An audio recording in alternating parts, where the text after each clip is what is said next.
Okay, so here we go. So we are playing some Jeskai Otter Sl'otter here in Modern.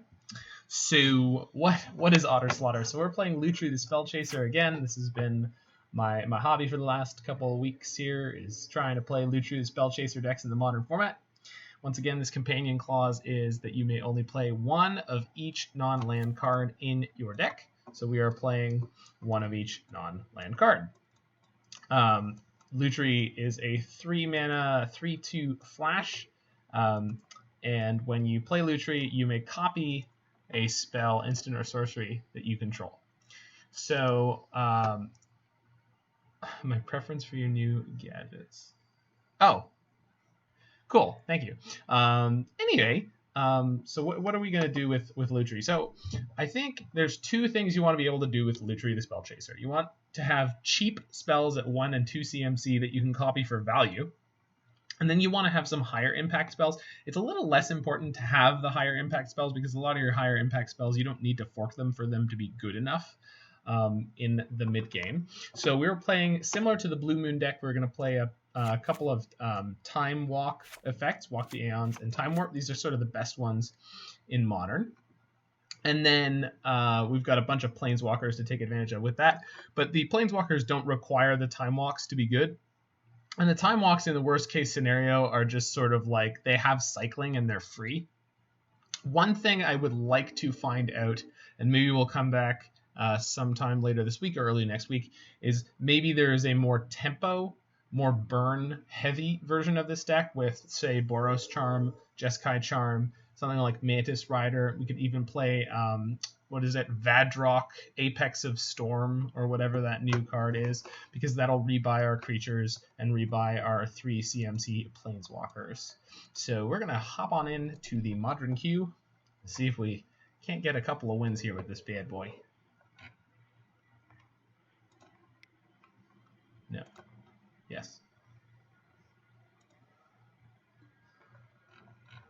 So you like the raid one the best. Yeah, that doesn't surprise me. The raid one, like, I kind of had the most inspiration for.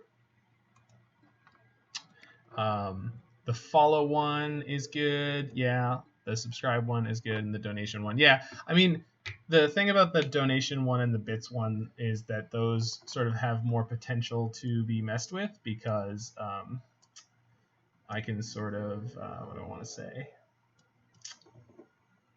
Hold on a second. There's a lot more work that I can do on all of them, so we'll just see how much we put in over the next little while. But it's certainly a nice update versus what we had before, which was just sort of a stock MTG one.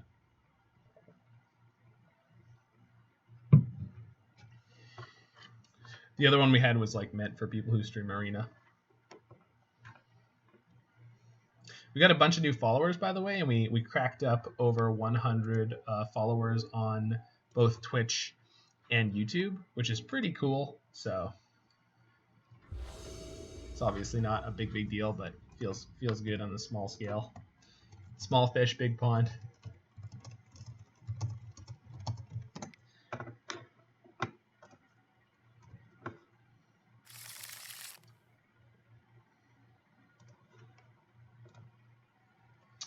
Okay, definitely a keeper. All the colors we could ever need. Turn 2 Lightning Helix. We've got Force of Negation, a spell to pitch for it. In this deck, not only are we playing a Mystic Sanctuary deck, but just the way the colors are set up, you really want to get like Hallowed Fountain and 2 Scalding Tarns on your first 2 turns. Almost exclusively.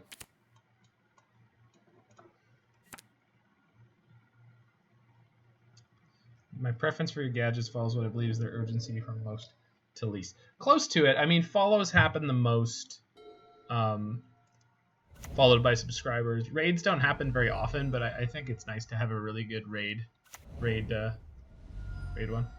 We got Luris Burn. Sweet. We got Lightning Helix and Stamp against Luris Burn. The real question is, am I rocking a Snow-Covered Mountain? I am. I don't think I'm going to get to utilize my Snow-Covered Mountain here, but it's possible. Okay, I'm pretty sure I'm just supposed to fetch, shock a Scalding Tarn and snap it off on this bad girl. Taylor, you bad mamma jamma. However, we can wait and take another hit. Maybe get the tap land. The other option is to get a mountain, assume that we're going to pick up another land somewhere and just stomp this now. Kind of like that too. Because worst case scenario, we can always pitch this Archmage's Charm to Force of Negation if we don't have triple blue. This kind of sets me up really nicely for the rest of this game, so we don't have to take a lot of damage here. We can always just cast the Bone Crusher Giant. Bone Crusher! Nobody's ready for the stomp. I got him for 3 mana. Ain't going nowhere, Taylor. Now we've got this Helix on backup, and we do need to keep something in the tank to deal with Lurrus eventually. Spike me. Yeah, why not? Stomp's cool too. Yeah, the reason I wanted to stomp is that it's really easy for them to blow out a stomp with a single spell.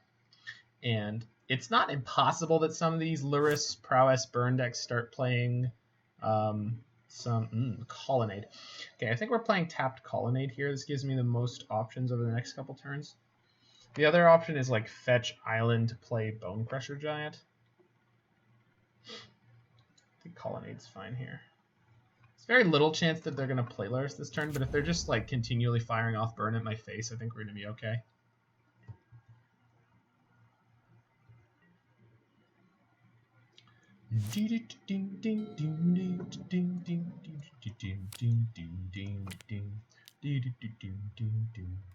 Perfect. That's exactly the kind of thing I wanted to see right there. Oh, tapped. Come into play tapped. Come into play tapped. Stop it. Stop it. Okay, good. Sweet. All right, yeah, feels good to be bad. I suppose we could always try to save the Lightning Helix until we get to Lutri forking it. That's pretty ambitious. I'm not in for that. Okay, I think we're gonna cast Bone Crusher here. Crush the bones. We're only on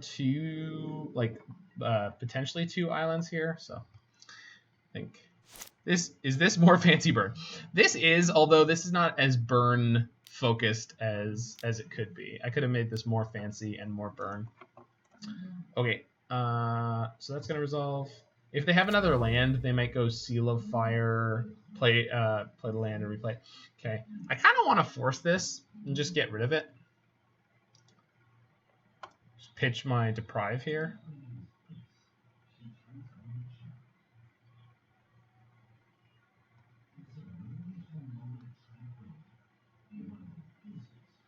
We're in a little bit of an awkward spot here, but I think I'm just going to do this. Just get that bottle out of here. Yeah, I think we do want to force the bobble.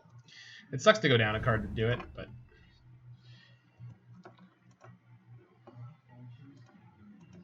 Getting a Scalding Tarn. No, not a Scalding Tarn, Steam Vents. The thing, the shock. The thing that gives me double red here. Ah, sweet.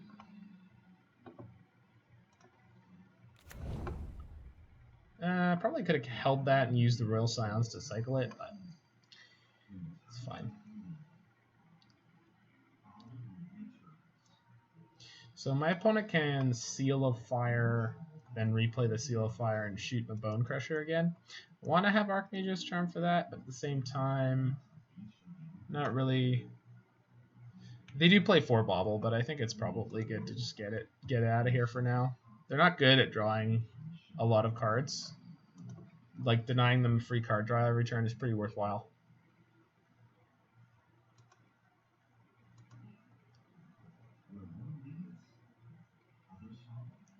Oh, I have no idea. I took a line. I just took a line that felt good to me. Okay, so it's 5 mana to activate. So Royal Scions could give me access to a better card. Or I could use it to buff my Bone Crusher Giant, swing through here for 6, but I'm not really on the beat down here. It's an awkward turn. We're just gonna pass here, I think. Because if they want to try to kill my Bone Crusher with the Seal Fire alone, we can counter it, although that's not a great play. We're probably just going to let them kill the Bone Crusher. Oh boy. Yeah, this is going to go sideways pretty quickly, I guess. Bolt. Sure.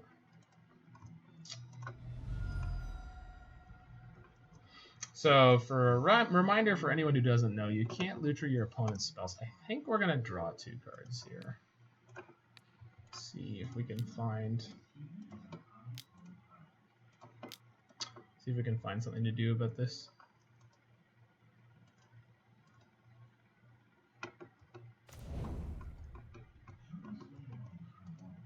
Perfect. Good. So we're going to take the 5 this turn, but we get to go Lutri Lightning Bolt next turn and just wipe them. So that's pretty good.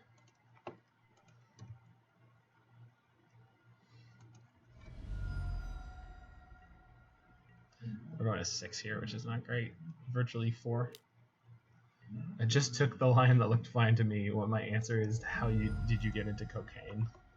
Yeah, I guess you had to get there somehow, Roy. Okay.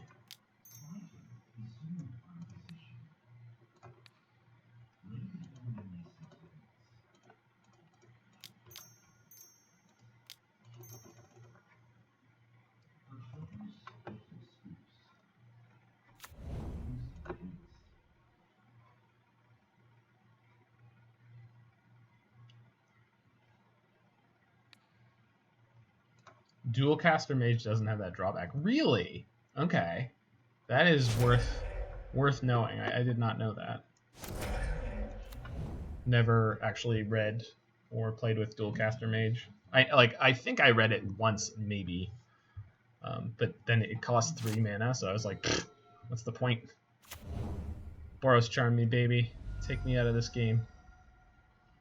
Take me out of this bowl game. Take me out of this bowl.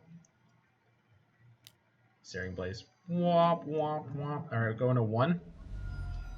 We're at virtual 1, so our Scalding Tarns now are textless.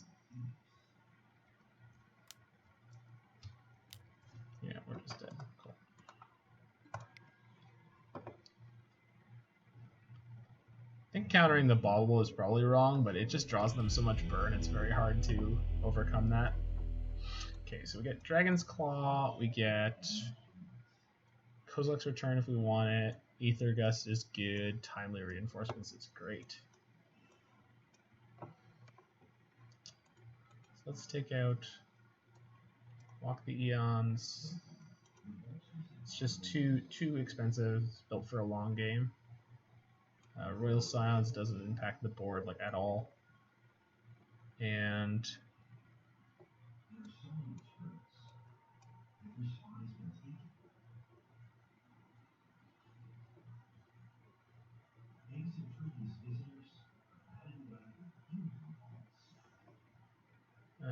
probably Factor Fiction.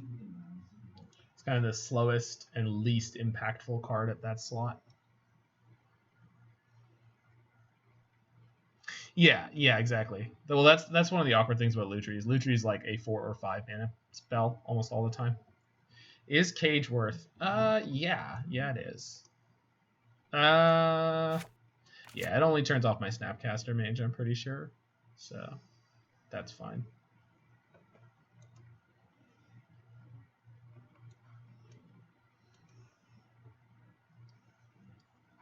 And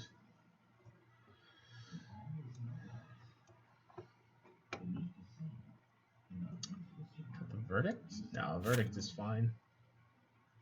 There's a sorcery. Turns off their Lutri Dart. I don't know if they're playing Dart. This is not the Prowess deck. This is the burn one. Just Luris, yeah. And it turns out the Dart Flashback, they're just not playing that in the burn deck.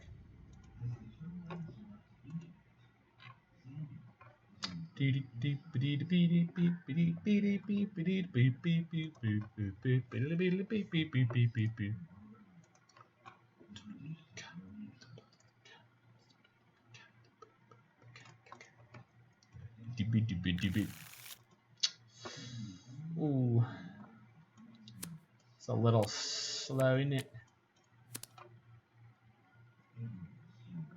I can get Sacred Foundry, but that means I won't have Logic Knot on 2. Yeah, I think we gotta ship that. It's just a little clonk chunk. Okay, this is quite a bit better. I'm just gonna bottom one of these lands. Let's get Scalding Tarn. We'll get Steam Vents, so we're good with that. Cool.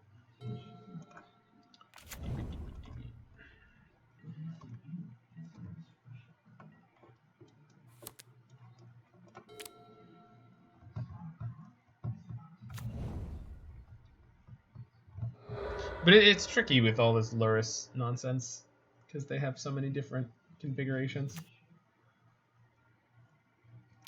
Goblin Guide. Cool. Yeah, I can let that swing. And then we'll see what's on top if I want to keep it.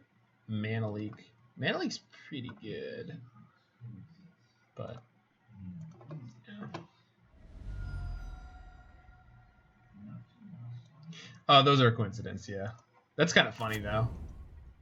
No, you choose your avatar separately. Okay. Yeah. Teferi's actually a pretty good pickup. You get to tempo them out pretty hard next turn, depending on what they do. Hopefully they play Eidolon. Eidolon.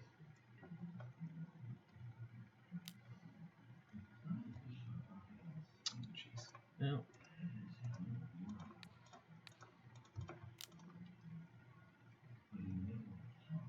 No free rides for us.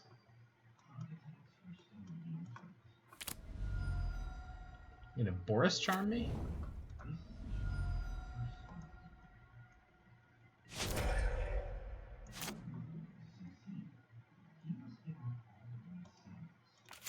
Okay, so we're just gonna pass here because we have Spell Snare to Brazen Borrower, which seems pretty decent. They didn't play anything. That's interesting.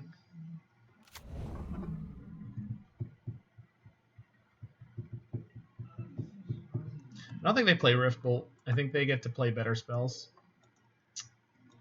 Okay, they're just sandbagging everything. Interesting. If I get another land here, oh, that's not a bad draw.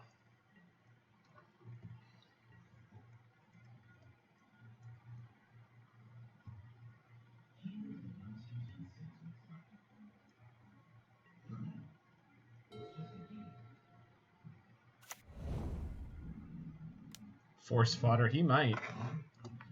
Can definitely happen. Alright, so Spear, you got it. Taylor is in. Queller might change that picture. Yeah. Queller means I really don't want to just waste Teferi. You are thievened. Thefted. Thived.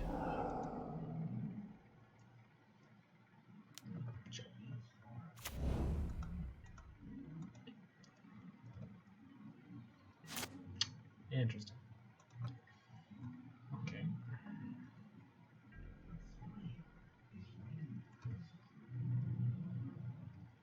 We are playing some Jeskai Otter Sl'otter. It's Blue Moon with white essentially.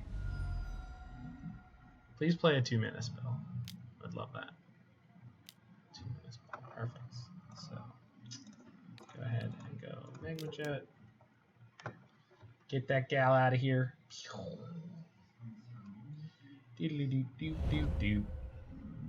Wow, that's yeah. I guess we're just sending both of those to the bottom, huh? Cool. Let's let this Helix resolve. Probably not.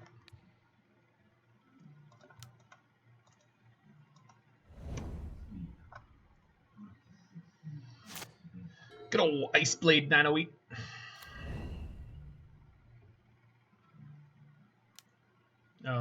Yeah, this is gonna be Luris with Goblin Guide or something. God, so silly.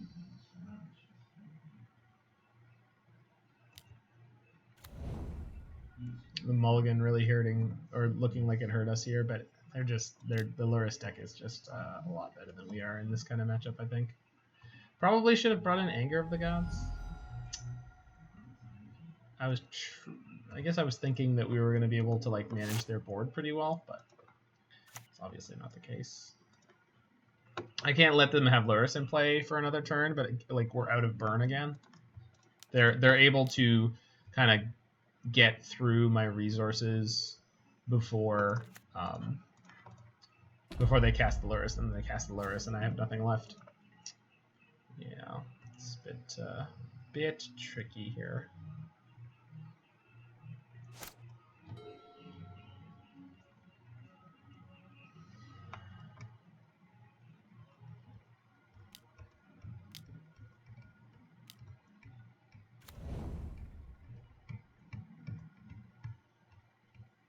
Yep. Not playing the Goblin Guide, interesting. Nah, Timely is not. I don't think Timely is going to be very good here.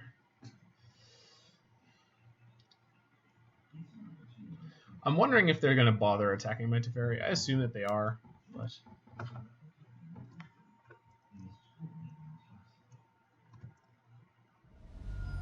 cool.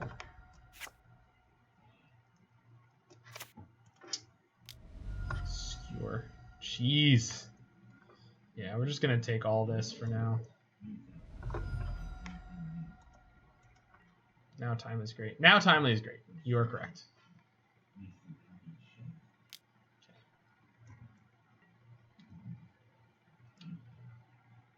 So they didn't kill my Teferi. Maybe they're undoing. We shall see. Good God. They still have 3 cards in hand.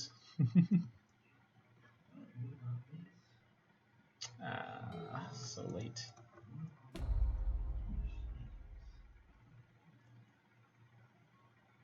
Well, they can't respond anyway.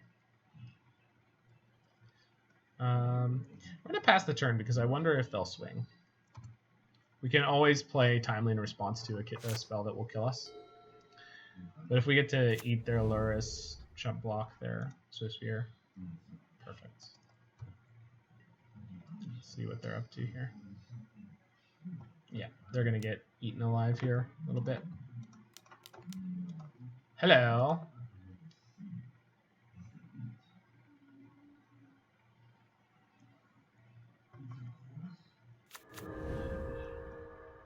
I don't even need to throw the other soldier in front of the Swiftspear. I can just take it. I'm just taking literally 1. So this is fine. And then the soldier can block for Teferi next turn if need be. Because they may have realized their error. They didn't even cast a bauble in their first main phase here, so they just lost their Luris for no particularly good reason there. Kind of goofed.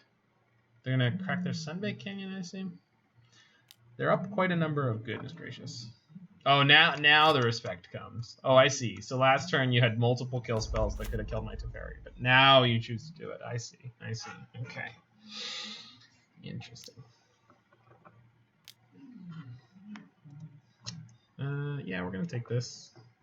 We get this Dragon's Claw down next turn. Hopefully we can pick up a land. Finally. Yes. Okay, good. Now we have access to Dragon's Claw and Spell Queller. This is now going to have to fetch a shock because I tapped the worst possible. Or I needed to not tap that. I think we'll be okay, but probably not. I don't know. We'll find out.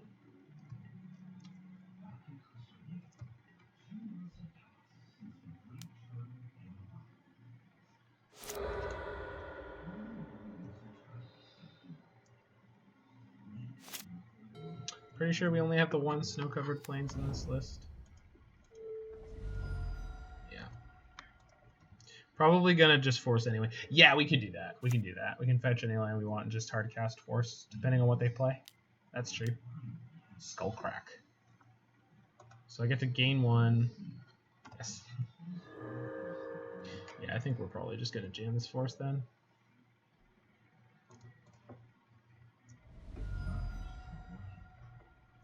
So I'll just get a basic. Yeah. That's my 3rd island. So from here on out, we have Mystic Sanctuaries active.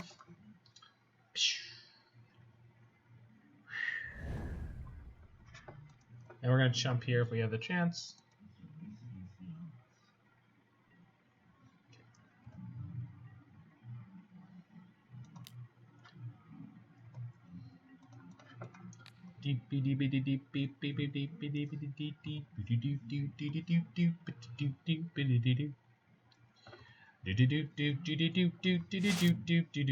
Womp womp. Too late. Okay. I think we're just passing here.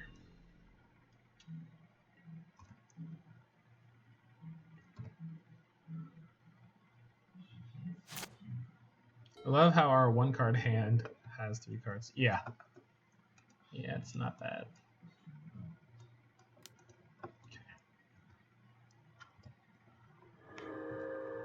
think we're going to quell this. It's going to force them to play another red spell to get it back. And then we're going to gain 1 life from the other red spell. Then we gain another life from the Lava Spike being recast, so it turns the Lava Spike into a 1-point burn spell. Which is kind of neat. I'll start Teferi already. This is one of those games where it'd be cool to have like Batroc, but obviously. Perfect. So we gain 1 life from the Helix, and then we gain 1 life from them recasting the Lava Spike.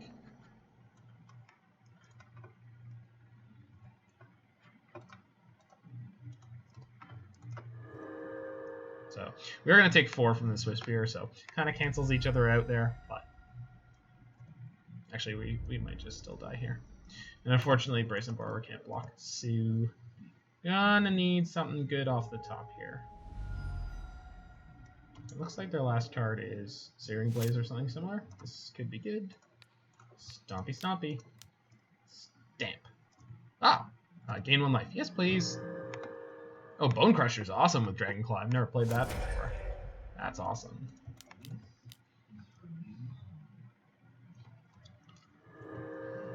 Card advantage, baby!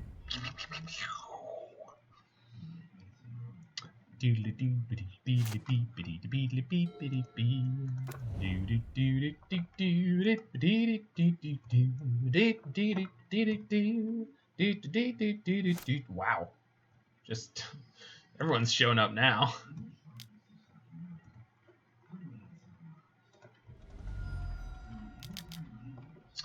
Teferi, hero of Dominaria.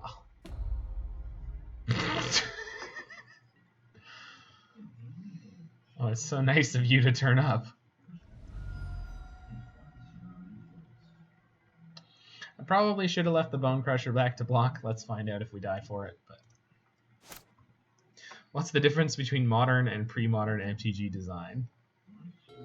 Is that a serious question for me? Modern red card advantage. Yeah. That's not even modern versus pre-modern. Like, that's post-Pioneer. Like, red, all of a sudden in the last 2 to 3 years, like, sort of since, like, Amonkhet, there's been, like, a truly gross amount of red card advantage printed. Okay, so their other card has to be Boros Charm to kill me right here. Which it does not seem to be. Okay, we got 2 shots at something good here. Okay, we've got extra shots at something good here. Shots.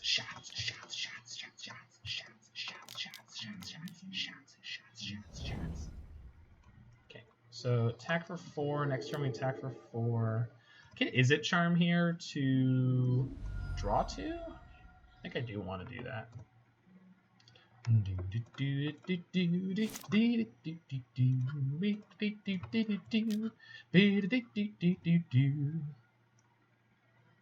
Everybody! Shots. So Jace doesn't gain me any life here. I think we're just playing Ral next turn. Because it'll gain me 1. but I'm okay to ditch the land there. Oh, never mind. I found my card for this turn. I found what I'm gonna play.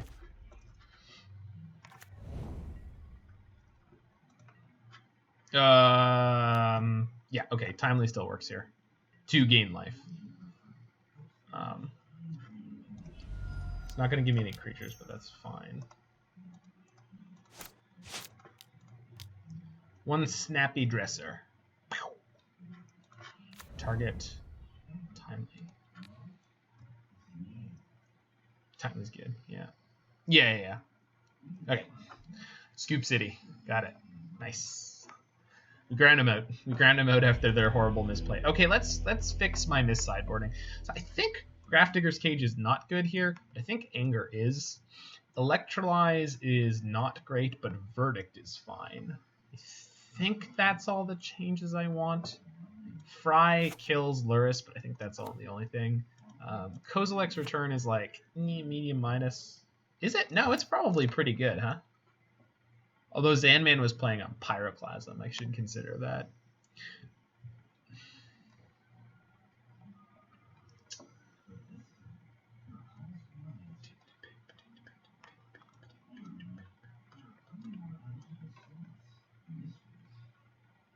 Ancestral is probably way too slow.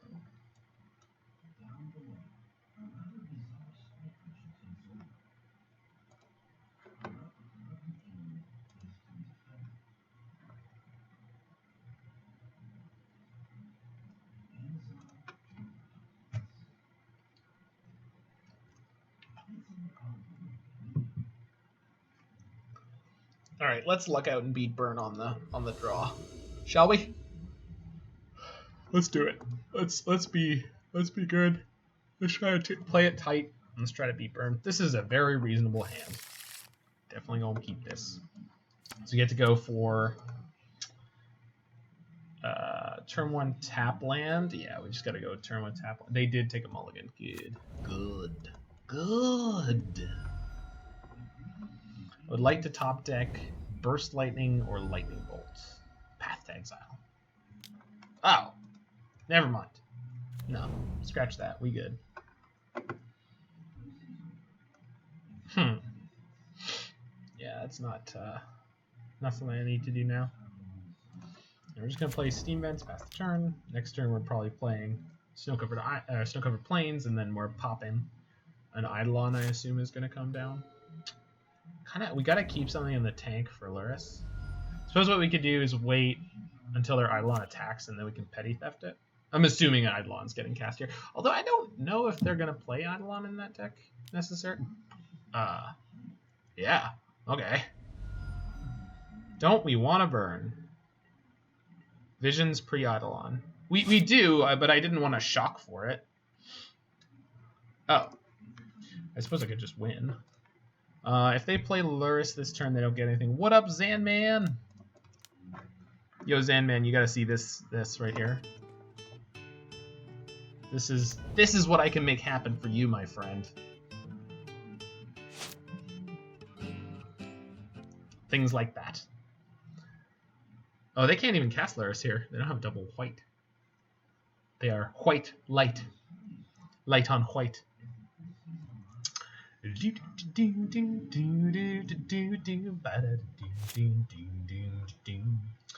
Okay, this can get basic island.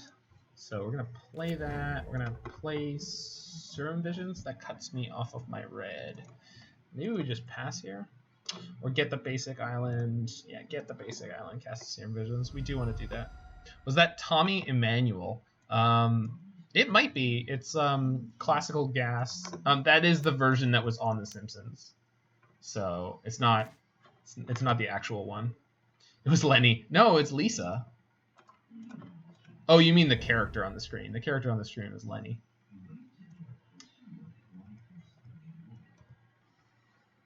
Yeah.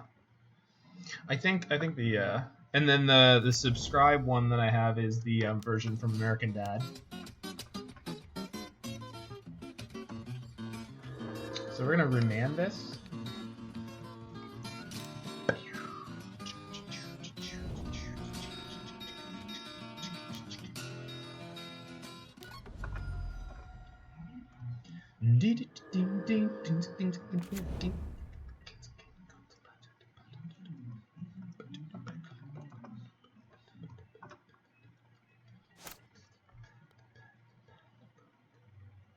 So if I want to play Cryptic this turn, got a shock for it.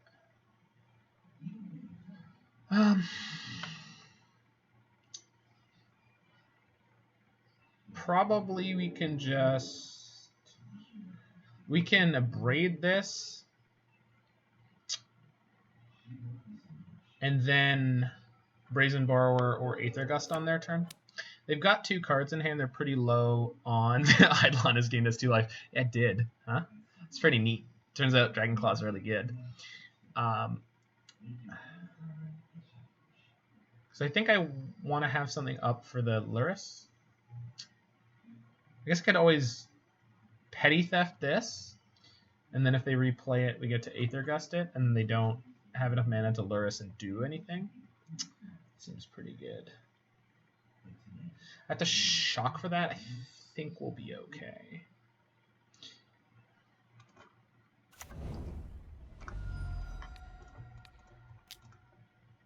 Yeah. It doesn't feel great, but I think we're ahead enough to do this. I think this is a reasonable line. Counter the next spell, bounce Eidolon. So the thing is, they're going to attack with the Eidolon first, so we take 2 damage from that anyway. Like, most likely. I mean, they've goofed their sequencing in other on other turns, but and then when you get to Aether Gust this here. And this puts it on top or bottom, so they can't just recast it. Maybe they have another one, but then we've got the Cryptic for that one. And we get to rebuy the Aether Gust or Remand. Perfect. Perfect. And we haven't burned the Braid, which I really want to keep for Luris. Okay, yeah, we're just going to reset this Gust. One gusty lad coming up. I think that's the optimal line. Yeah, but yeah, that's true. That's true. We could have waited until they actually attacked with the Eidolon. So, okay. Yes. I'm just going to mana leak this. Get out of here. Eidolon gained us like 4 life. Yeah, I think you actually did cook up a better line than me, which doesn't surprise me in the least. Do I want to cycle Hieroglyphic? I can probably wait to cast it. This game's going our way.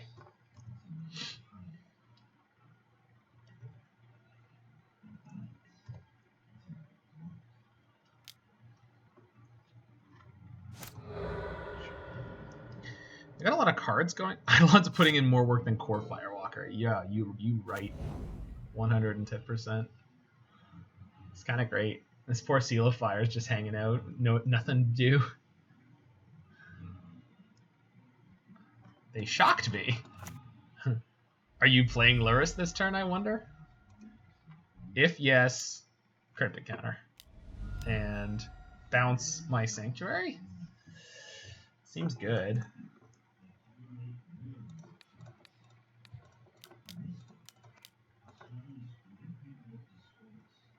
Yeah, we're going to end up cycling my Hieroglyphic. Probably now. I could wait until I reset the Cryptic, but that's not really... Actually, that's pretty sick, huh? Yeah, let's just do that.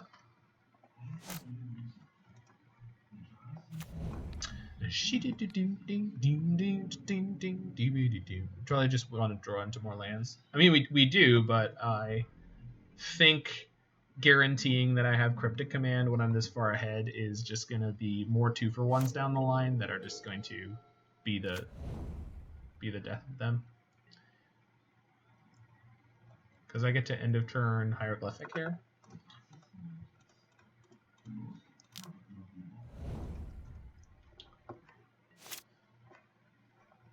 I know I scooped up Dursit from hanging out in your chat yesterday.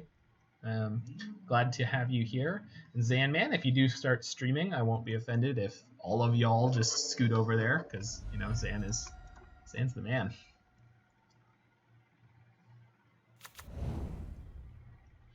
Bringing in the guest of honor. My Ottery boy.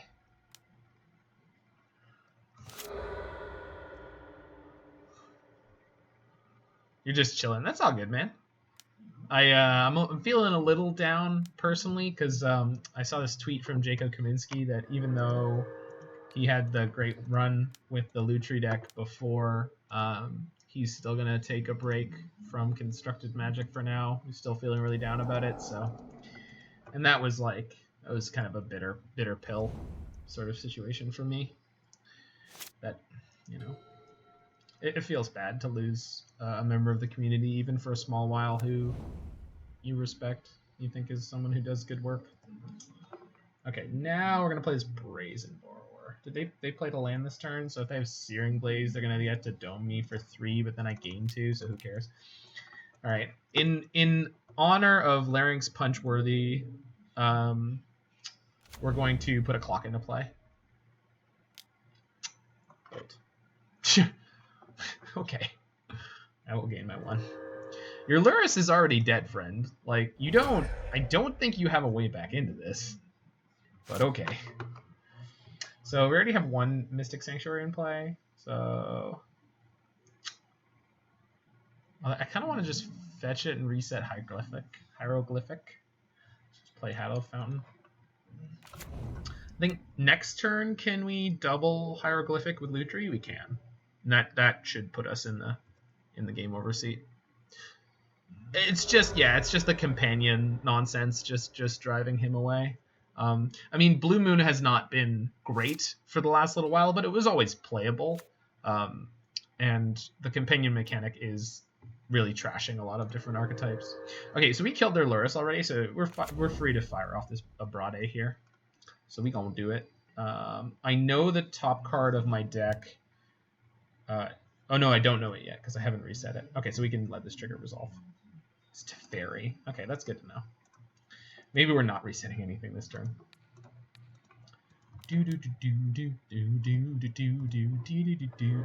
Man, this Dragon's Claw in a Blue Moon style deck seems really good. I don't know what people are onto with this.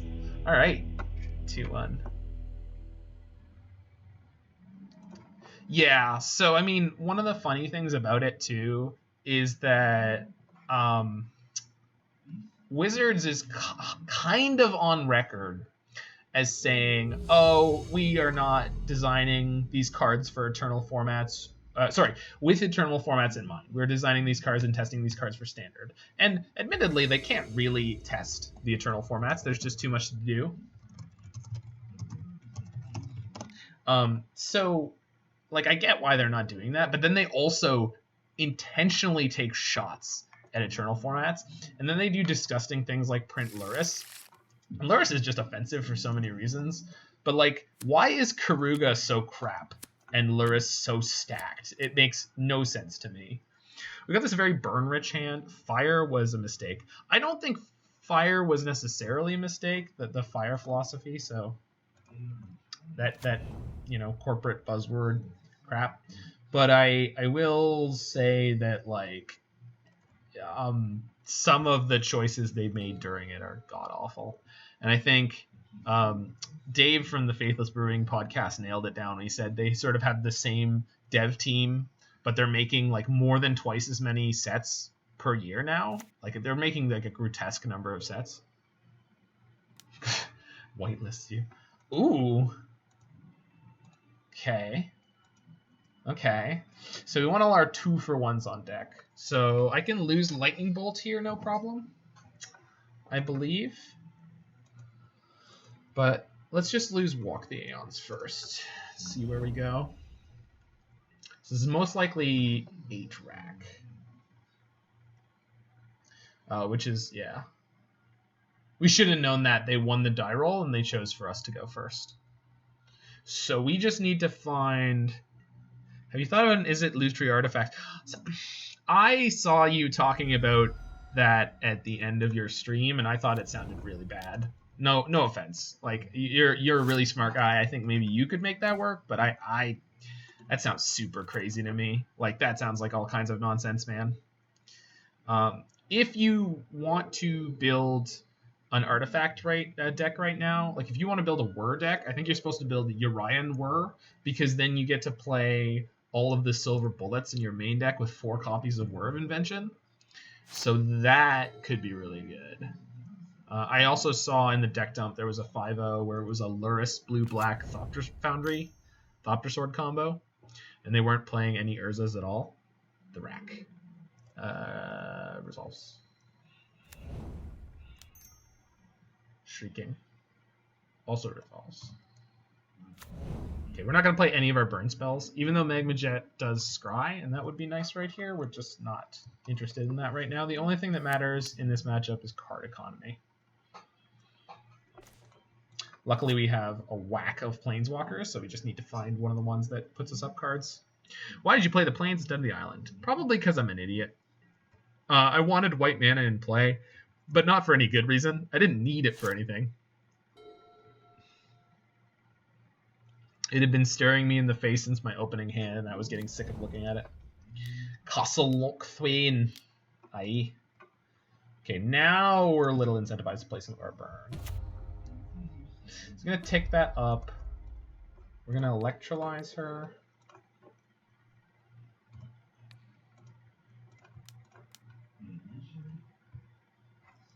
Could play Lutri and just beat her up. Play Lutri, attack her for 3, and then Electrolyze her? Yeah, that's better. Pirate Spell, Cage, Astrolabe, and some others, and all 1-drop slot. I mean, I'm not saying that there aren't cards for that deck. I'm just saying I don't find any particular allure in it. I don't find it Lutriing.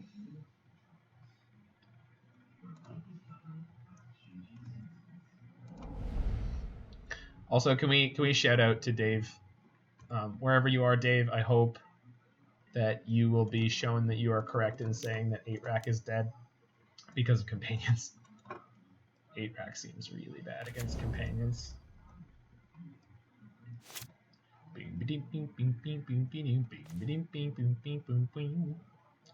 Okay. Do I just want to snap off this Electrolyze? If so, do I even want to play a land? Definitely attacking Liliana. I could let her tick up one more time, and that's likely to take one of the cards out of their hand.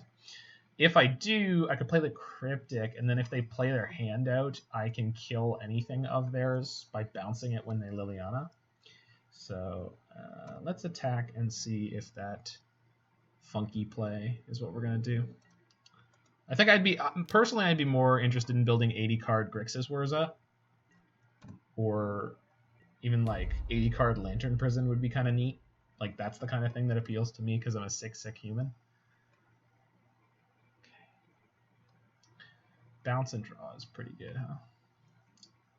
All right, let's leave the Liliana in play. Let's tempt a little fate here and see if we can do something fancy.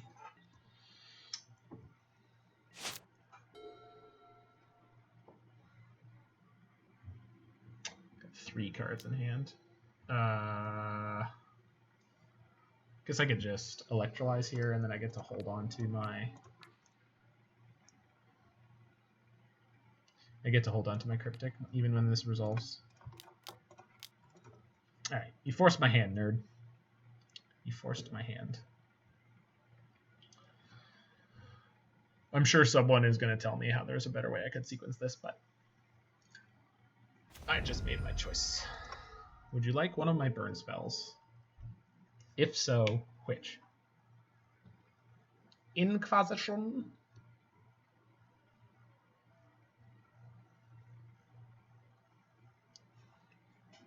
Good old gobbling engineer.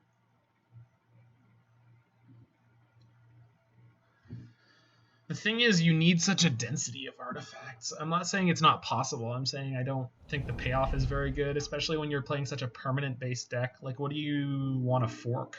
Like, what's the point of the Lutri in that deck?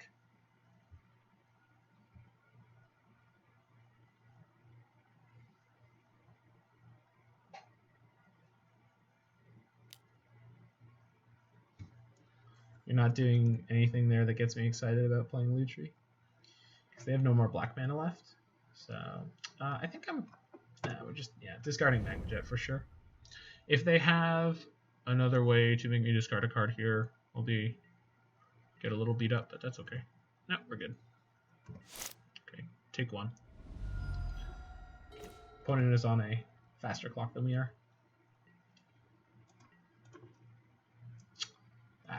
Probably should have silenced there, but that's fine. Can Cryptic their Raven's Crime next turn and just draw a card, so that's fine. And then if we ever hit a Mystic Sanctuary, we can reset our Cryptic and keep it safe on top of our deck where no one can hurt it.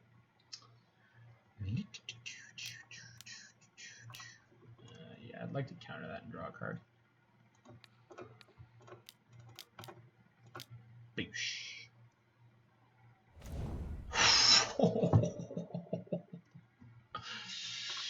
Yikes! Doesn't get much better than that. God, I love this deck. God, I love this Sl'otter. Sl'otter makes everything so exciting. Scoop? Concession, Jace? No, surprisingly not. Okay, so we're going to shuffle away whatever we put back. This is also busted in half against them. I think I don't have to shuffle them away. So let's put Spell Queller underneath Scions here.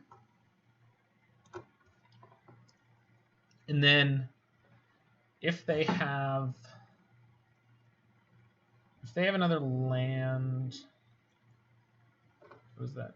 Or if they have, I don't think there's any way they kill my Jace here if I attack. Xanarino, that's great. Because I can play Colonnade and next turn I can boot it up, but I think just staying on the control plan is probably fine. And if I'm staying on the control plan, I should probably leave Lutri back to block, just in case. Yeah, I'm going to leave Lutri back to block. Jace is like, if Jace stays in play for like one more turn, it's basically over. So let's not tempt fate. I don't know exactly what 8-rack plays, but I'm sure it could do things here that will get it out of this. Conservative control player away. Oh no, my Teferi. Whatever shall I do? And then if their other card is a land, they can Raven's Crime one of my cards. Player has 1 or fewer, so we'll take 5 if they put me down to 1 card. But that's not the end of the world. Yeah, okay, cool. So let's lose this Factor Fiction because I could just reset it if I want to.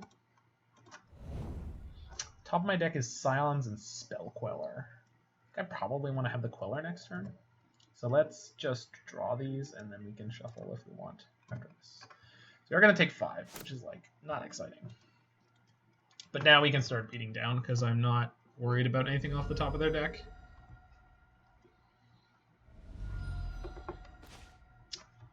I guess putting Cryptic back on top is probably great here. No, I want the Queller first. Let's grab the Queller. Having a 2/3 on board against this Mutavault is going to be great. So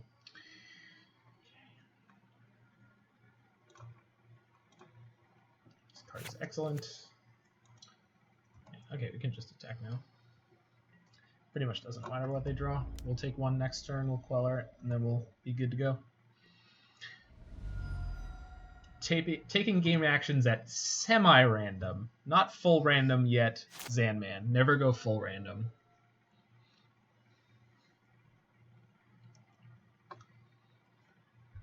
Please Raven's Crime me. Yeah. Get wrecked.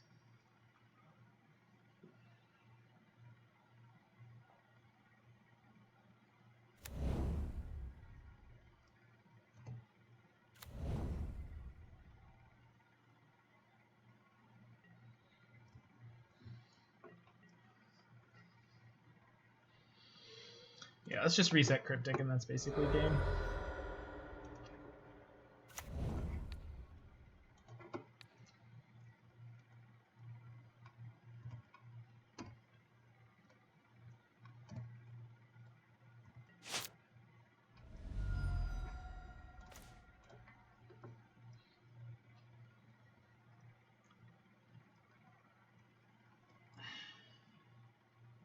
Concession, Jace?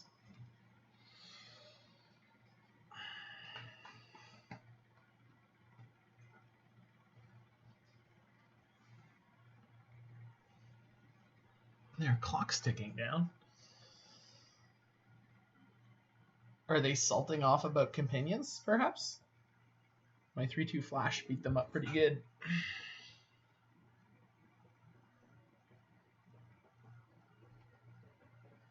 Okay, I'll be back in a second while they're ruminating on my sick Jace.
All right. Has an action been made? Decision been reached? Oh, it was. Wonderful. Oh, okay. My hand is even more busted. Got it. Cool. Guess we keep this to... okay. No, Teferi's going to draw me that Deprive. Cool. Let's go to combat. Salt off on Lutri. I wouldn't put it past anyone to salt off on anything, dude. We beat the Luris burn deck, though. That was nice. That felt good.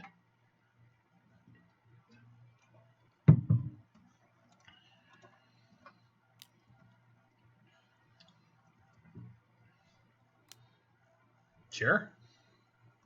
Okay. Good luck, Godspeed. Bye, little otter. Did you know Mutavault is a shark now? The more you know.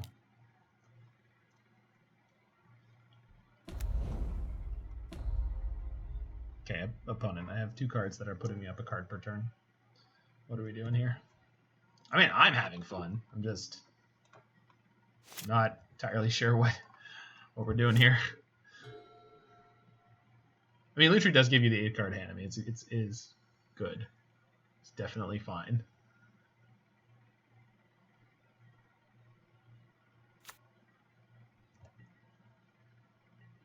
They can't Ravens cry me. It's under the Queller. Okay, so we Teferi first. So that digs us deeper. We're looking for land drops now because we've got more than enough cards.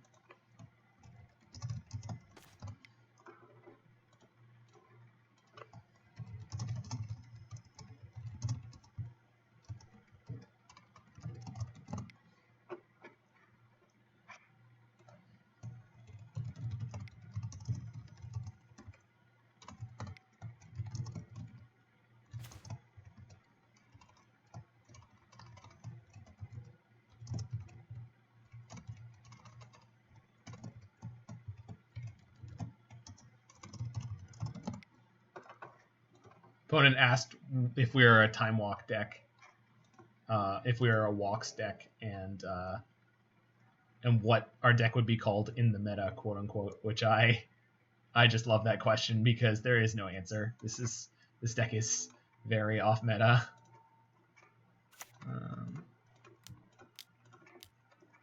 Do this thing, do this thing, do that thing. Cool.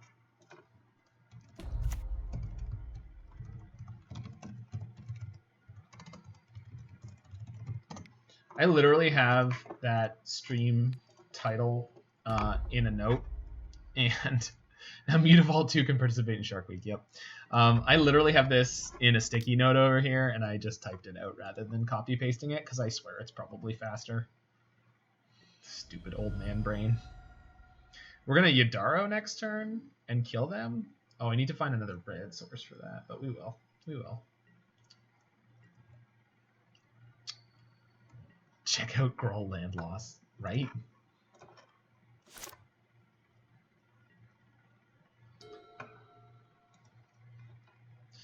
Let's not forget Yidaro plus Jace is a sick combo. The sticky strategy. I did, but then I didn't use it because I'm a bad person. I'm an acceptably fast typist that I feel like it's just as good for me to type it out than actually pull up the sticky.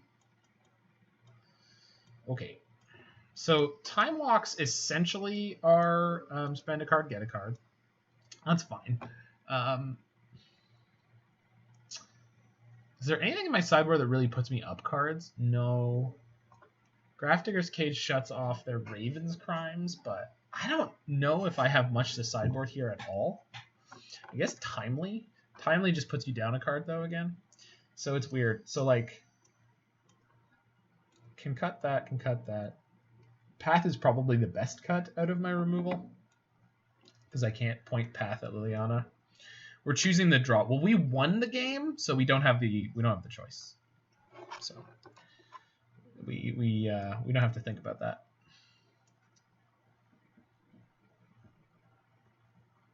This doesn't draw any cards in any way. Can use it to kill a Liliana, but I don't think that's worthwhile. I guess Mystical Dispute is not the worst card. It's a 3-mana counterspell. It's really hard to make that happen. Again, Teferi doesn't put you up any cards. He's fine.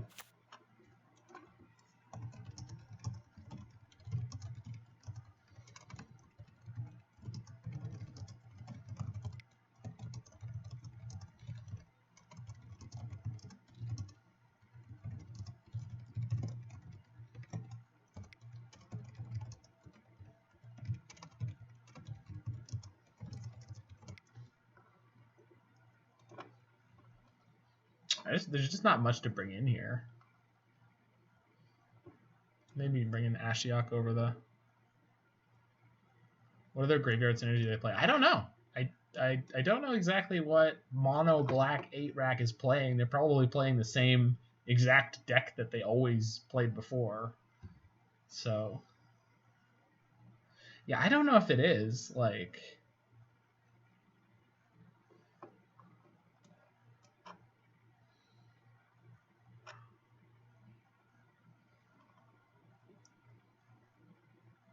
I'm just going to bring in the Mystical Dispute.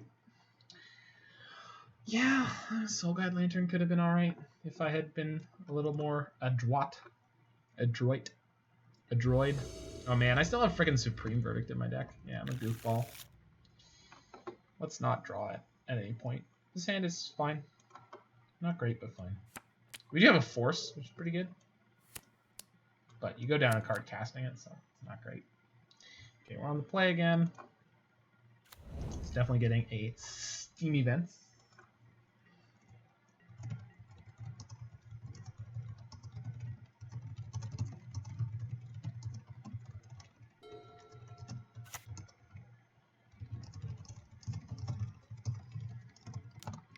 Thought seize. Yep. Seize my thoughts, friend.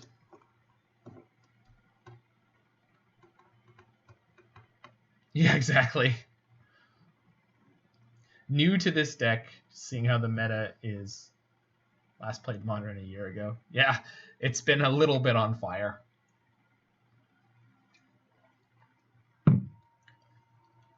"2019 Magic was something."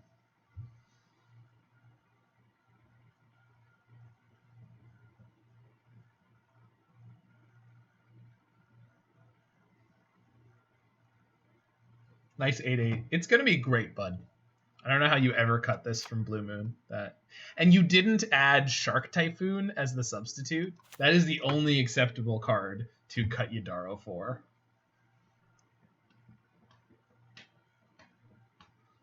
This art is phenomenal. I love this. It's turtle time, baby. Nice reminder text. Do this before you draw. Takes the Force. I guess that makes some sense. I don't like it. You could get Sacred Foundry here to ensure I can cast everything. That puts me back on islands, but it's actually probably okay. Because this way, if I draw Teferi or what, I can do the thing.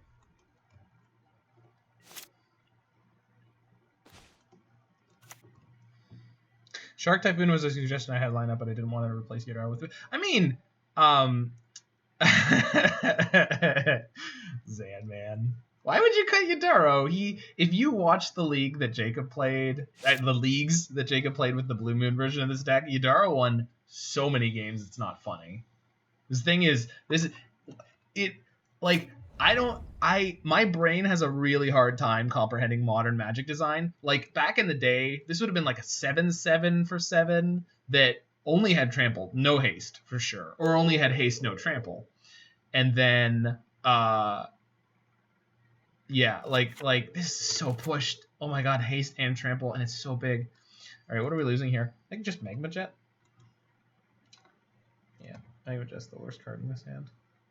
If they don't play anything this turn, we're gonna cycle Yidaro. If they play another thing, we're gonna cast Mana Leak.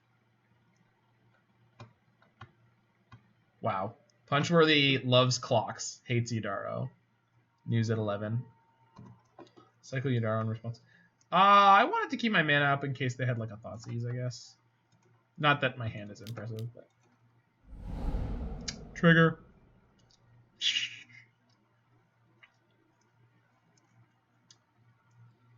He's just not good. You're just not right.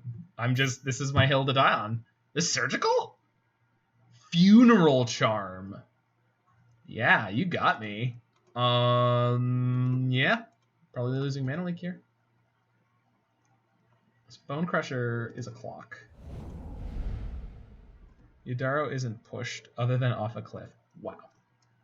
No, I just mean in comparison to old. Oof. That's a draw. All right. Need to hit 4 mana. Got it. We do have the double blue, so we just need to hit 4 mana here. So we may be holding this Bone Crusher to protect our Jace. We shall see. How did they get us? They responded to my Yidaro cycle, so I didn't have the option of... Good lord! If they have a land in hand, we're going to go to 0 cards here. I think I'm supposed to Bone Crusher, stomp them here, lose the Jace, and just assume that with Bone Crusher and Lutri I can kill them. Because their removal is probably very light.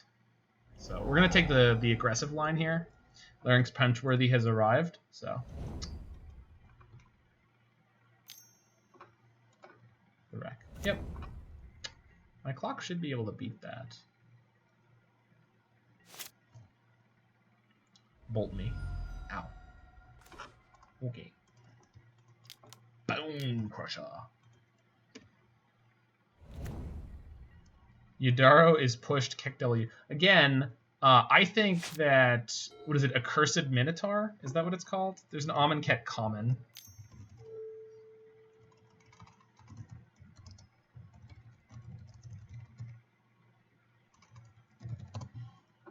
Shrieking Affliction, Fudge. Cursed Minotaur? Cursed Minotaur. I think that card is incredibly pushed. So just for reference on how out of date my brain is. Like I want you to understand that I am not a modern Magic thinker. Kahira strategy in modern.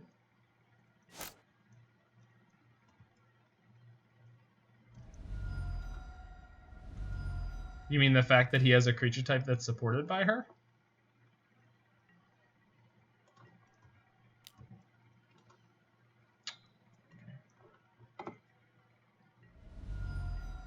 So I'm going to take 6 next upkeep. I think we're just dead on clock. Because we're taking 6 next turn, going to 4. We're going to put them to... Yeah, so I need to draw something that draws me multiple cards.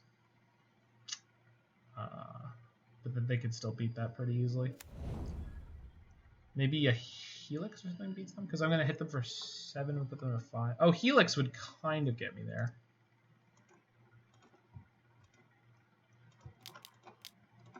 Skadoosh. Yes, I get you. I understood the synergy that barely exists that you are referencing. 4. It's not gonna do it. So we're gonna take 5 on the next upkeep, so we have no way out of this.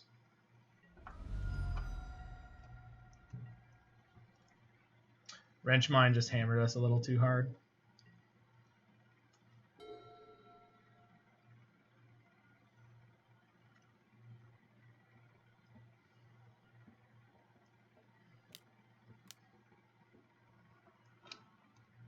Yeah, we're dead anyway.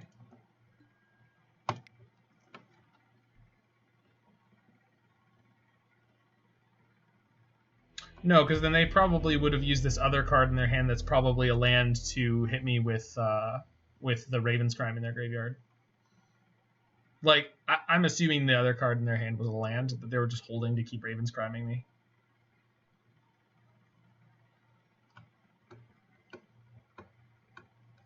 This Verdict can go out. Soul Guide Lantern can come in. Soul Guide Lantern can sit and play and then be a card draw for when we want it. So that's something. I think everything else is probably fine.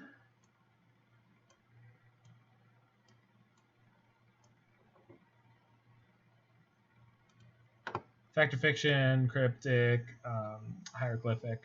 There's a bunch of stuff that was worth playing at that point. Yeah, Hieroglyphic Illumination. All right.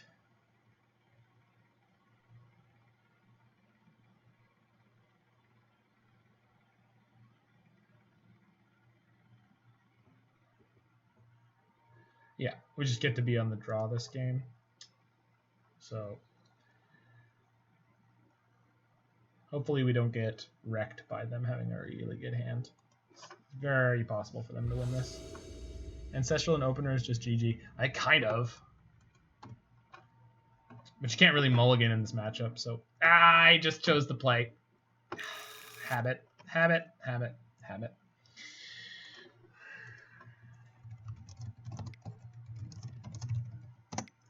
I literally thought about it while I was sideboarding, and then as soon as I saw the button, I'm like, yep, click through it, no problem.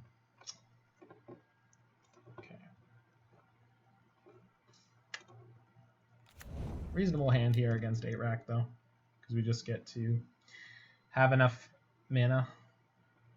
You need to be Teamer and splash Uro and Tamiyo. Hey, don't forget Veil of Summer. For the love of God, don't forget Veil of Summer.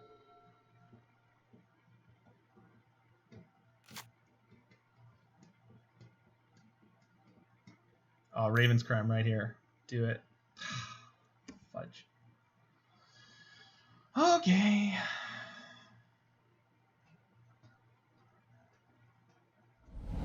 I'd like to forget Veil of Summer. Wouldn't many of us?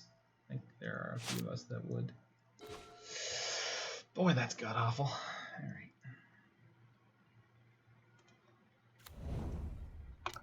Yeah. All right. Playing this out. I should have played this Hallowed Fountain because my Hallowed Fountain arts don't match, but hopefully they don't get me. But there is a chance that they play some targeted discard. Thoughtseize or Inquisition. The targeted discard that people normally play. Obviously, their deck is almost entirely targeted discard, so it doesn't mean anything here.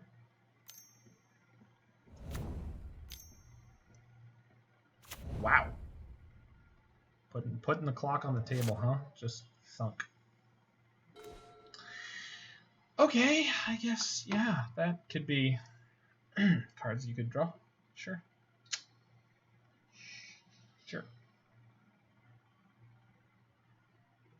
Land past the turn, I guess. So we only need to get one more land into play for most of the cards in the deck. Though the Time Warp, Cycle Lantern, see what you draw. I'm going to do that at the end of their turn.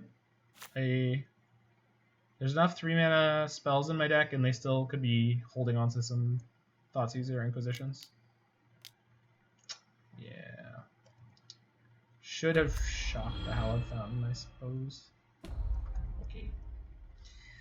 Goodbye, Sacred Foundry.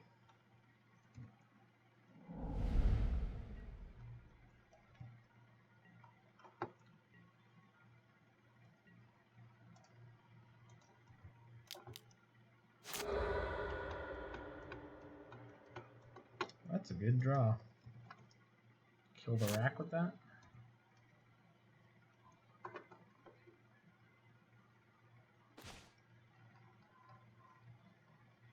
So we got 3 islands in play already. So I can play any of these that I want.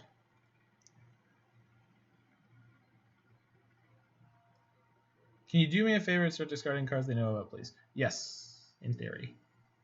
In theory, I can do that. But I'm bad at Magic, so you know. Okay, so...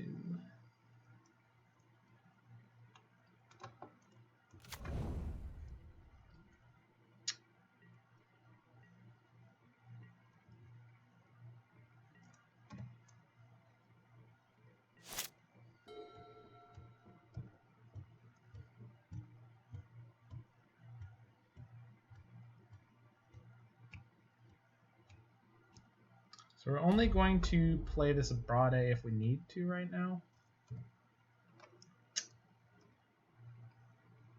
Otherwise, we're going to play Lutri and attack the Liliana. Then they can use her to kill Lutri, but that's not the end of the world. Like that. See ya.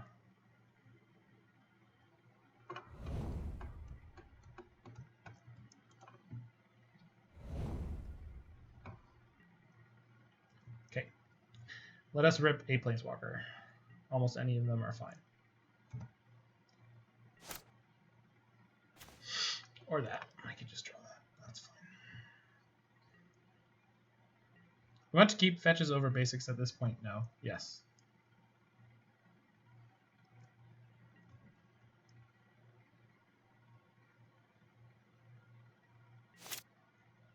Oh, yeah, probably.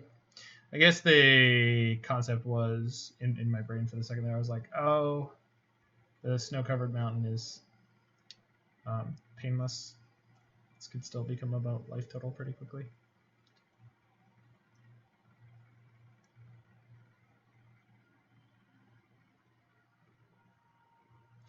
We just need to draw Archmage's Charm or Hieroglyphic or anything of that nature because we have multiple resets ready to go.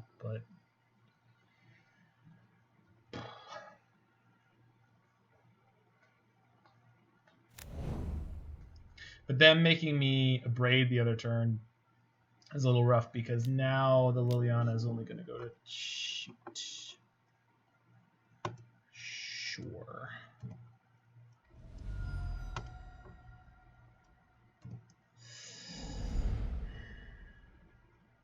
Am I just sacrificing Scalding Tarn here? I think so.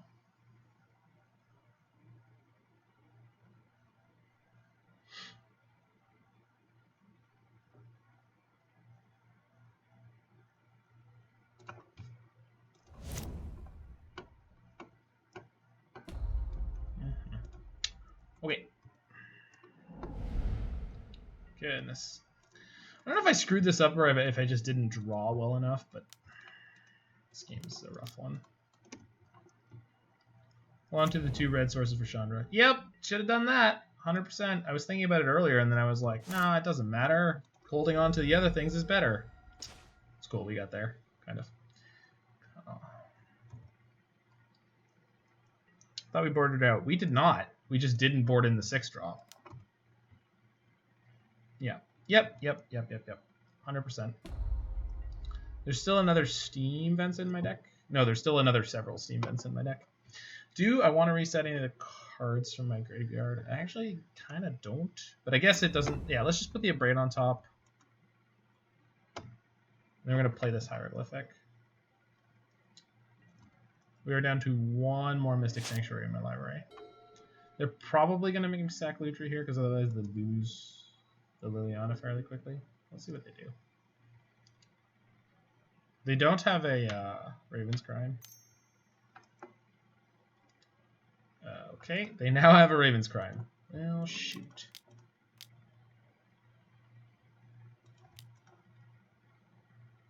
Can't believe I missed that. Nah.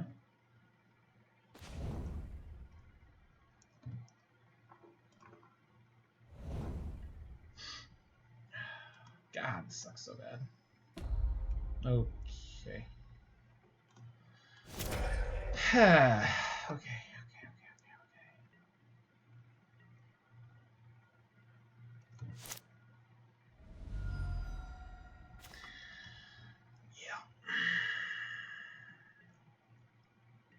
Yeah, that's where we're at. We have to draw Planeswalker. But like we could have done that anytime earlier this game. We're 15 cards in the deck and we haven't found any of them, so that's just how she goes sometimes.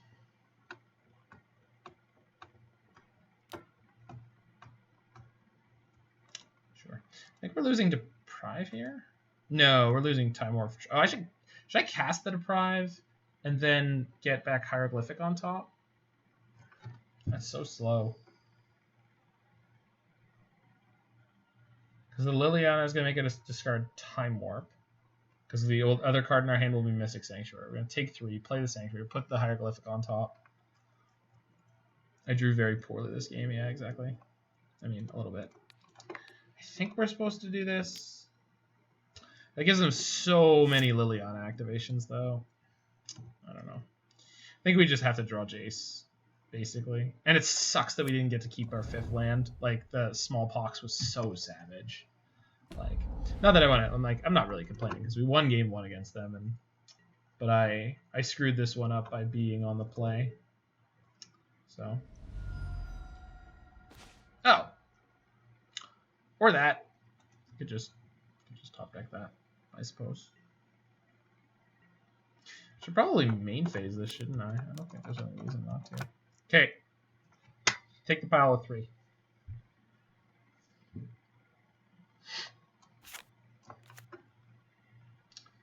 Yeah, the problem, yeah, I mean it's not gonna have the Jace in it, but I think that's all we can do. They might 4-1 this if they're silly.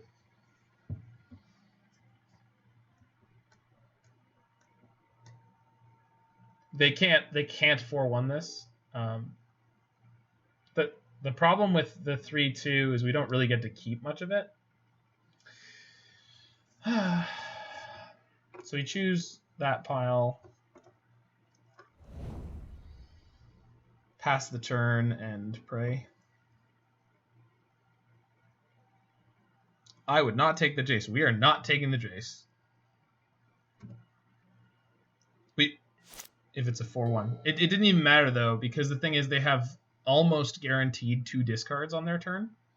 So we only get to keep one of these cards. Yeah, see? So the question is, which of these is the best one? We're almost exactly where we were before, actually. We barely went out at all, but... so we're going to discard Walk. Then they're going to tick up Liliana. We're going to discard Flooded Strand, almost definitely. Like, we didn't really actually get out of this at all. I think what I was supposed to do is wait until their turn. I don't think it actually changes anything that happens there at all, but... Okay. So I'm going to respond to this with the opt. If we draw Archmage's Charm, kill Liliana.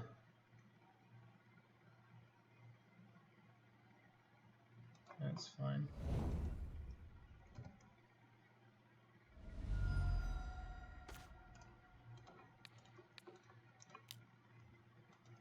Now we just need to find things that put us up cards here.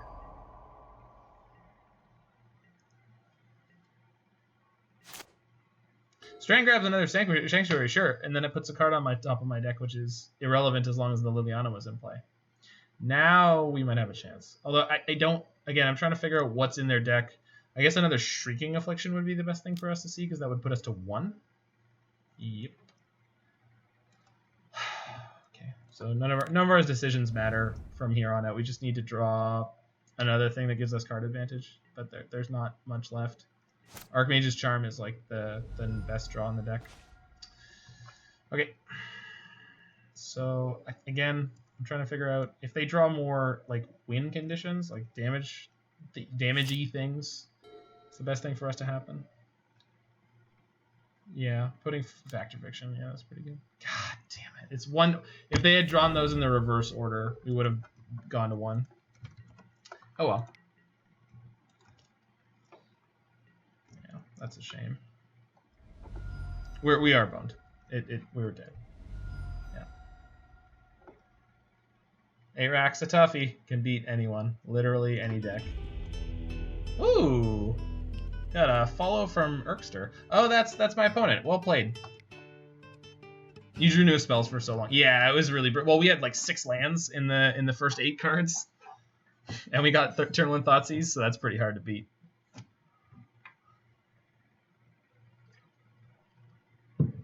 Yeah, and like we have Snapcasters, we have all sorts of stuff, but they played it well. Absolutely, very nice games. 8-Rack still getting it done.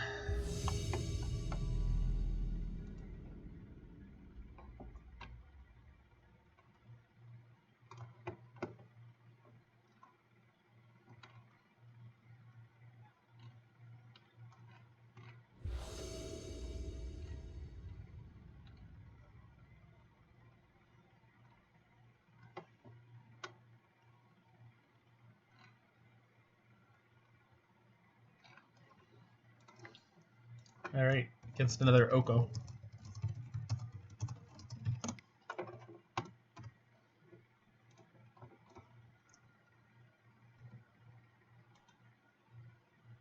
I mean, I also took the I took the play, right? So I goofed it right out of the gate. It's we won the first match, so we were on the road to the 5-0, but everyone's got to get beat at some point. We never drew Ancestral Visions, which would have been disgusting.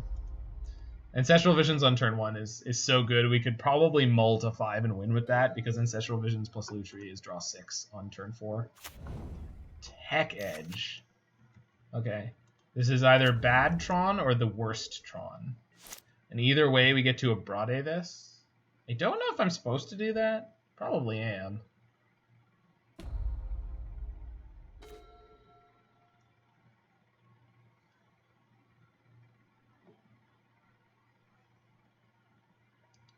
Am I supposed to abrade this? Yeah, almost definitely. Any deck that's playing Expedition map, you don't want them to have the Expedition map, I think. You have multiples of good cards. Listen, we're not about that, alright? Roy, you're literally too kind.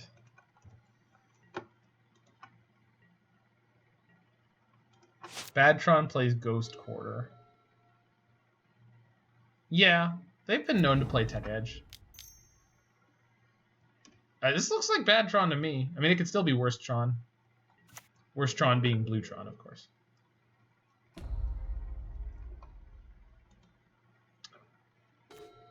Whew. Where was this draw against the 8-Rack? This would have been great. I don't know. My money's on bad Tron. My money is on or against bad Tron. Certainly looks like it. Certainly looks like it. No TKS. Oh my god, there's no TKS. How? I don't... What just happened? They accidentally passed. Okay, that makes sense. Ah, Matter Reshaper. The Matter Reshaper of Badtron.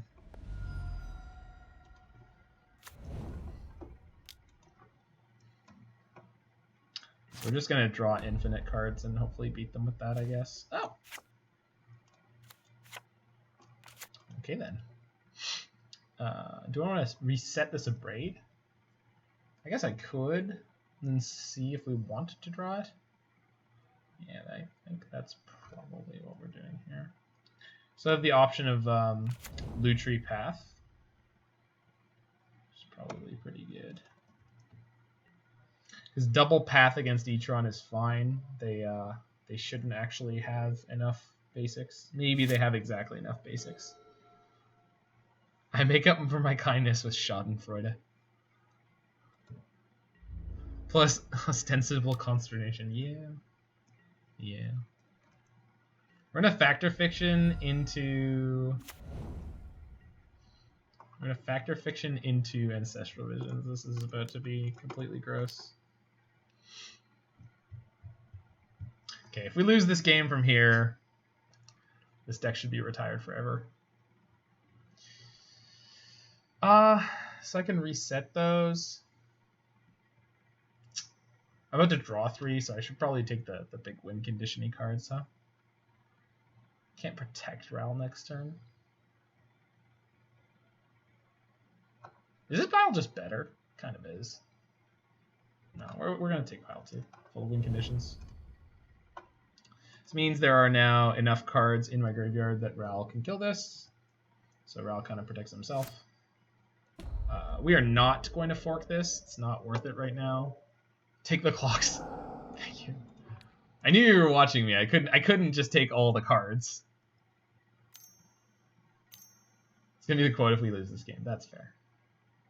Warping Whale. Why is this a sorcery? Can anyone answer that for me? Why is this a sorcery? We just lose our Ancestral Visions to Warping Whale? God, that's so gross. I guess I could order to fork it and then have Path to Exile up. That's exactly what we're going to do. But this is like, that's so rude. That is rude on all the highest levels of BS, by the way. What do you mean draw 6 isn't worth it? No, we're doing the thing. I'm just saying, like.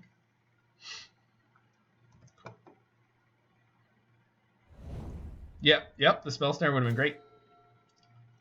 I think I can play the Colonnade this turn, and then we have. Let's get these zones out of here. Are we? Oops. Are we down to? We're up 9.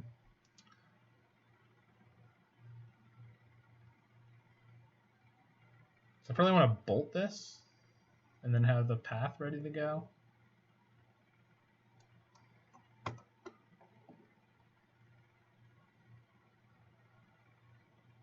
Yeah, it seems fine. Yeah.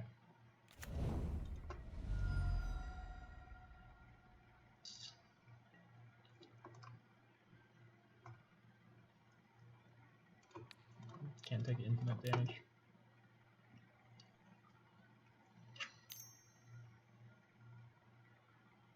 What is this? Dismember my Lutri? Sure. My Lutri is a 4-for-1. Well done, friend. Yeah, exactly. Yeah, we now have 7 cards in hand, so all worked out fine. They did flip a land, but it wasn't the last Tron piece. It's TKS. The naughty boy. Sure. You can take one of my win conditions, but I'm going to path you.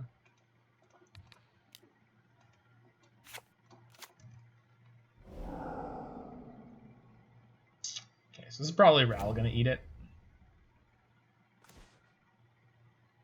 That's fine. We've got lots more Planeswalkers. Should path the Lutri for ramp. Shake my head. Listen, friend. I'm going to let my opponent dismember my Ottery boy. Yidaro removed. Can we give hats off to the opponent for the respect for Yidaro? Okay, so we can reset path and then Ral to pick it up. Oh, Ruderp. Indeed. So do I want another path against them? I think so. I don't have any counters in my graveyard worth thinking of. So yeah, let's just go get another path and hope we don't get completely slammed on this next turn.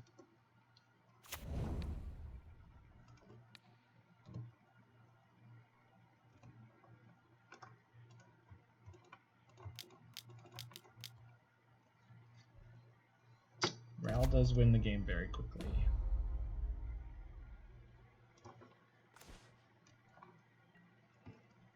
It was obviously not the right play, it was the fun play. Yeah, I know, but I want to make Jacob proud wherever he is right now. I hope he's doing well.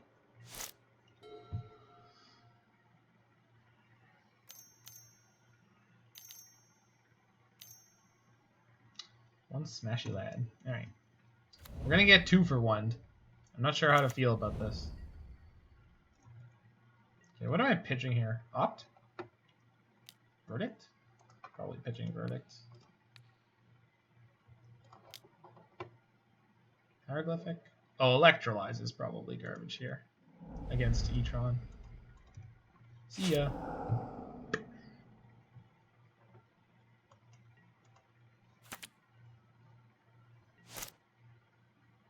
Yeah, pitch the Electrolyze.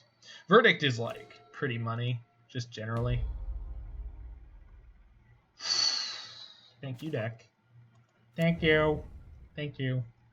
Okay, we're just going to beat him with Ral Emblem. We don't need to do anything anymore. Just protect the Ral. And we good to go.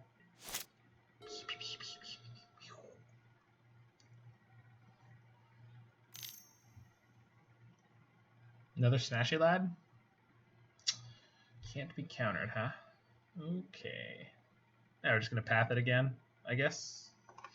Can opt before I do that. Not really sure what I can get to, but... Oh, well, that's a card I want. Yeah, we're just going to path it again, I guess. Pitch Hieroglyphic? No, I'll just pitch this land. We don't need more lands now. We've got enough.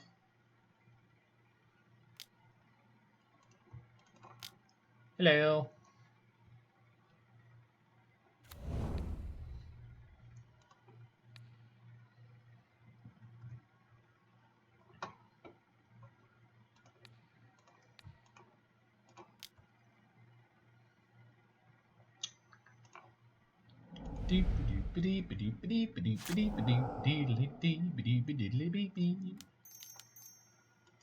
Okay.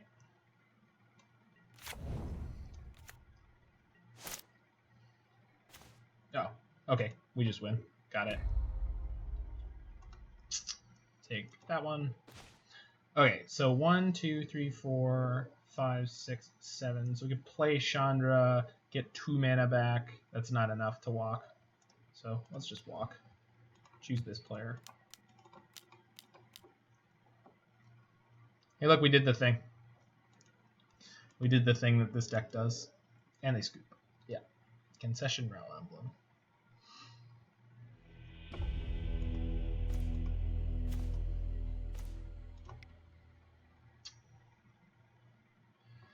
Oh, bad Tron. Why do people play you? Okay. I think I want to go down on some of my 1-drops because they're probably still all about Chalice.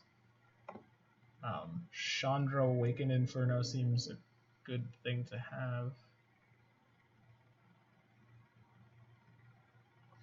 This is again another one of those matchups where I really don't feel like I need to sideboard much at all. Magma Jet's not great here. How have the Time Walks been? Fan-freaking-tastic. The Time Walks being something, Fry is bad. Fry is god-awful. Yes, quite poor. So the Time Walks are really, really good in this archetype because they kind of... is Ashiok worth? No. No, it's not just 5 damage. That's Roast? Roast is the card you want. But that's a sorcery. And is counterable. Maybe Mystical Dispute? No, they have Cavern.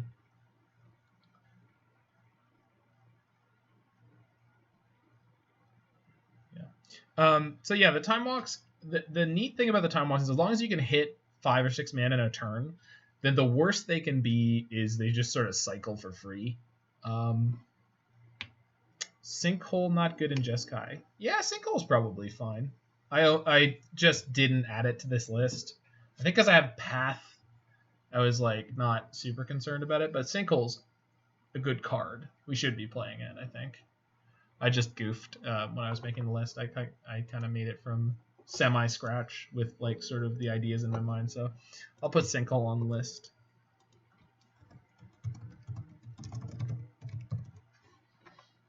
Yeah, I don't think we need to board much at all here. It's just not. There's nothing that's particularly worth it. My sideboard's not built for Etron. We just got to kind of beat him.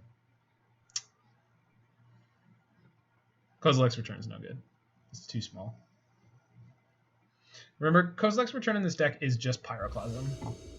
So instant speed, 3 mana Pyroclasm is colorless. It will kill creatures with protection. No. There's no way that they get to target it or anything silly like that. I think we're gonna keep this. They kept their 7? Yeah, let's keep this and be lucky.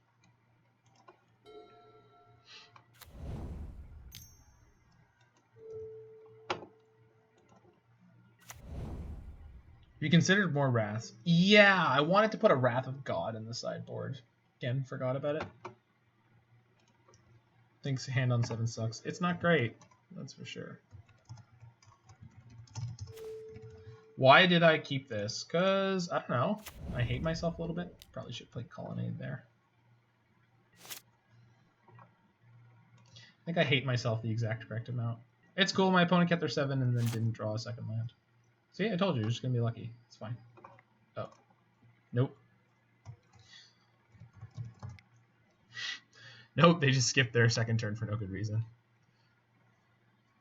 They do that better than us. You're not wrong.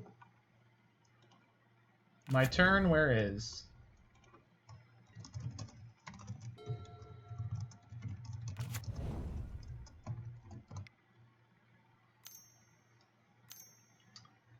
Stone. Yep. So we're hoping that their payoff spell here is Karen. Good old Karn.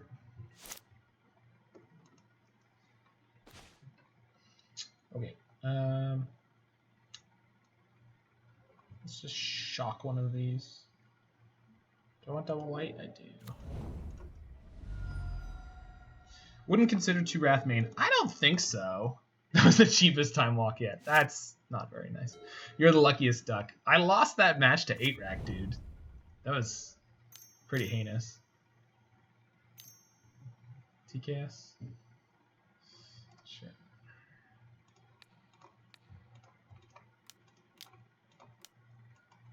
Let's put Esper Lutri Gifts. Yep, that's definitely a deck that can be built.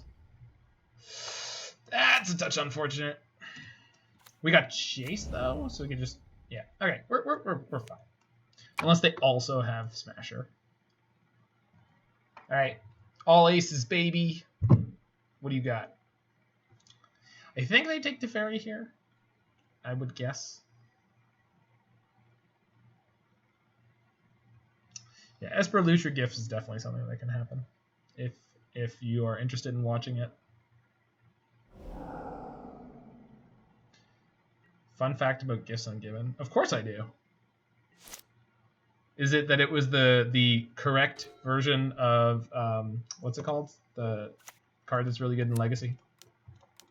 3 mana instant, search your library for 3 of any cards and put them, and then your opponent chooses 1. It's banned in Commander. Thanks, Roy. You just. Can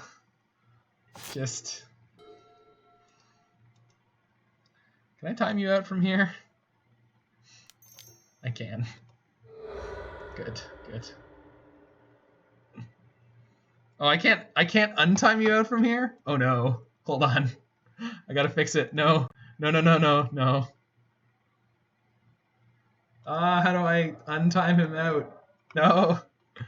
Alright, I'm gonna fix that as soon as I can. This is their turn? I can't do anything right now? What? I'm now king of the castle.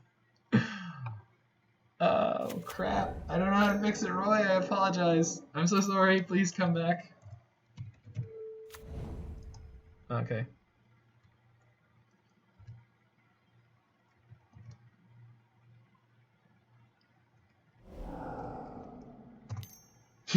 Man. There you go. Fixed it.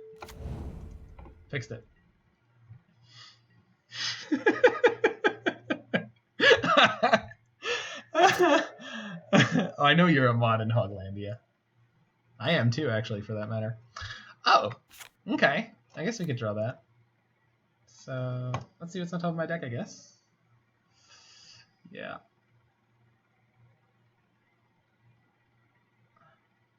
I do want to have mana open during their turn.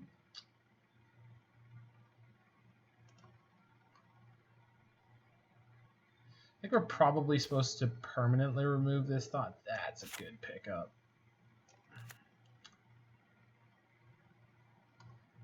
Okay, let's put some of these fetchable lands on top of my deck. I need another red source to play Chandra. I have 3 islands in play already, so let's get a mountain and then Chandra this. Then we've got 2 planeswalkers for next turn with this Walk the Aeons. So we could just win the game from there because we kind of do the taking turns thing. We're not actually going to win the game, but we're going to be really close. Which means I probably should have hid the Walk the Aeons on top of my library here. All right, well, we'll see what happens. But we're going to get to Walk the Aeons for multiple turns next turn, even if they have a Smasher. So it should be okay from there. Yeah, if I had done this in the right sequence, we could have hid the Walk the Aeons on top of my library. But it's fine. Yeah, we're just going to shoot this guy.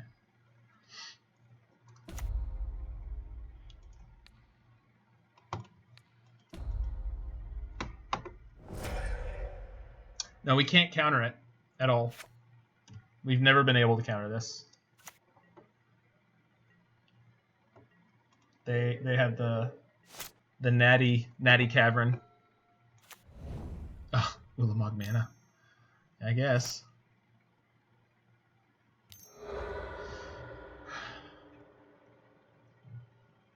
They played the power plant, then they mapped. Interesting. So they only have 9 now? Okay, good. Yeah, they've had the cavern all game, dude. Please, no Smasher. Just not Smasher. Okay. The other game was your multi-Smasher draw. Yeah. Okay, so this should be game here, because we're going to take a bunch of extra turns with Walk the Aeons, Jace, Chandra. So, start off with plus for mana.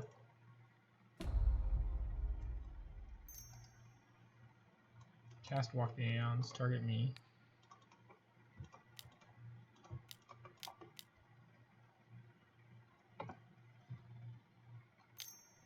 What in the hell? Oh, right. That's okay. We still have... So it's a good thing we did this for mana, so we can actually beat this. They have the Mind Stone here. Oh, why don't I just remand this instead? That seems better.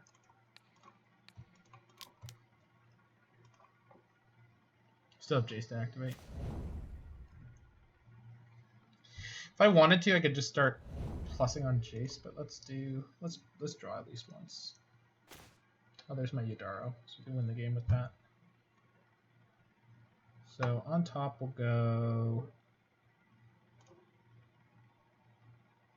We have all of our Mystic Sanctuaries still alive. Cool. So let's pass the turn. 2 Cursed Minotaurs shaking the head. Hey, these don't have Menace. Card is way better than these nerds. 3. Yep, cool. Get back my Walk the Aeons.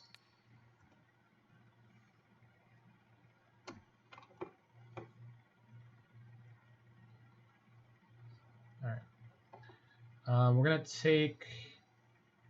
Hold on. If I draw this, I can take 2 turns right now with Lutri. Yeah, that's what we're gonna do. Cool. So let's put back Electrolyze and Logic Knot. Cool. Plus this for mana. Cast Walk the Aeons. Sorry, hold priority. Cast Walk the Aeons. Target me. Make sure that I'm not.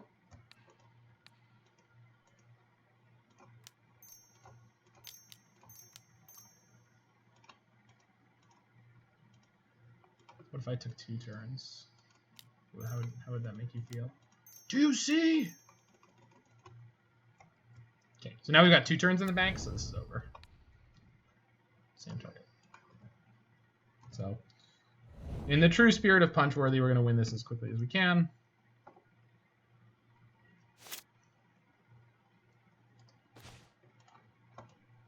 Mana. Yidaro.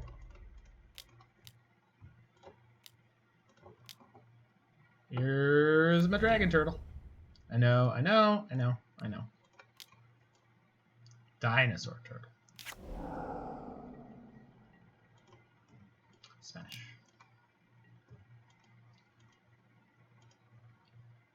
So these are the Time Walks doing their work here.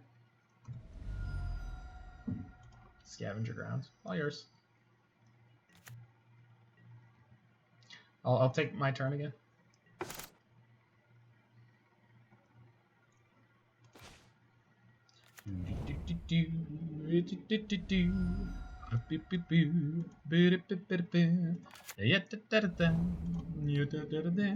Yeah, cool. Stop hitting him. He's already dead.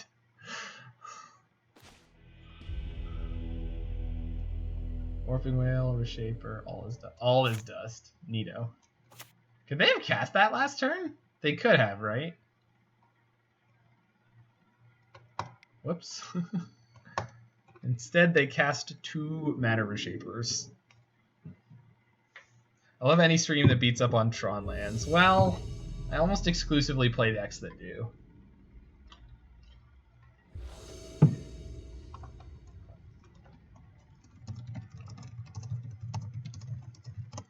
Thought you were real off 3 Sanctuary when you're not on blue-red. You mean like I should be playing 4 or I should be playing 2? I'm not sure I understand.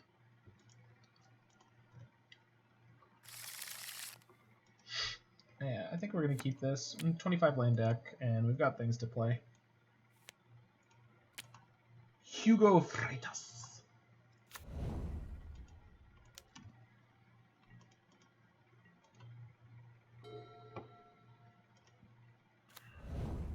You thought I would be playing too. I guess it's the time walk thing makes me more incentivized to play more copies. I would guess is my reasoning, but honestly, I don't know that I actually have like a particularly like well thought out reason to do the things that I do. This is literally the first league I'm playing with this deck, right? So I don't know what's gonna work and what's not. I'm just making guesses based on what has worked in my previous what. Yes. You may cast your other card. No, you may not have that. Neato. Neat. Stack-based interaction.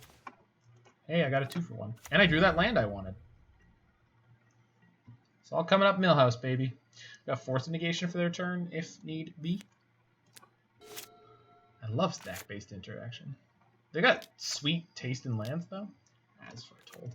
Do I want to force this? I could just force the spell they cast off of it. If I need to.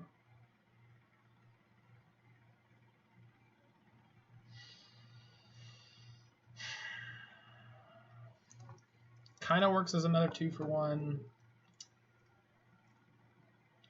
Ancestral Visions is kind of the only thing I'm worried about here.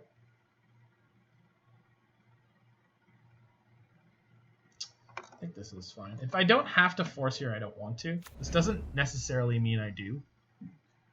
Okay, that we do. Pretty sure I'm exiling Factor. No, I'm exiling Supreme Verdict here. 10 out of 10. I guess if they get another Crouching Footfalls down, we'll be a little upset that we did that, but hopefully we find another land. Something. It's not much, but it's something. Okay. May regret not countering there as foretold. Let us see. Yeah, that's why I pitched the verdict.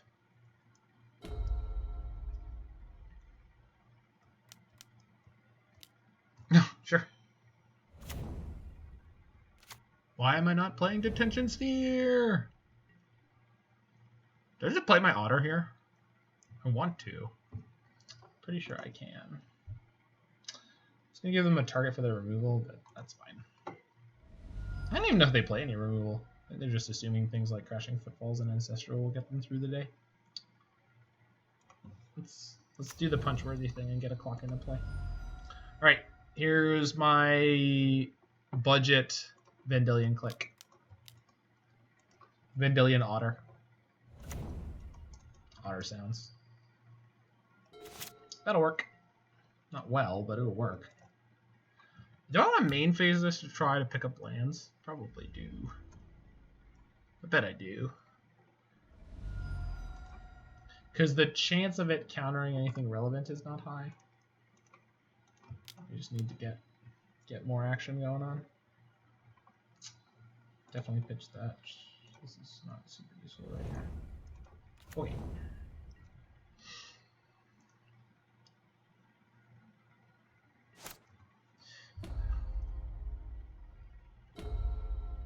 We can reset a card now too. Sure. Nothing insane. Stop it. Stop it. Stop it. Good. That's a terrible card now. Cool. Card Izzet Charm. It's Spell Pierce, draw 2, discard 2, or Shock. Shock to a creature.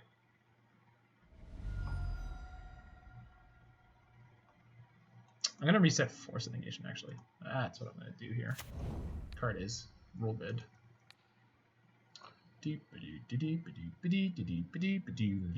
No. It is not that bad.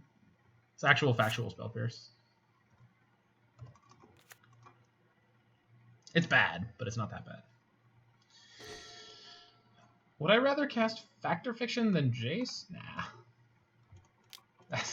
That's such nonsense. Definitely casting Jace. Well, yeah, okay. Learned my lesson. On the plus side, they don't have that to defend their cards now, and I know about it now. No, because they would have just spell pierced my Factor Fiction. Although then I would have gotten to play the Jace. Either way. Sure. Ooh, that's a draw. They cast one As Foretold with the other As Foretold. That's something. Remember how we played this clock earlier? Why do you always let opponents bully you? That's how playing a control deck normally goes, in my opinion. You get beat up, you get beat up, you get beat up, and then you win. Clock is gonna win the game. Dude, I'm not... Dude, he's cracking skulls on his little tummy there. Do you know otters are friggin' carnivores? I did not know that until I went and looked it up. It's friggin' sweet.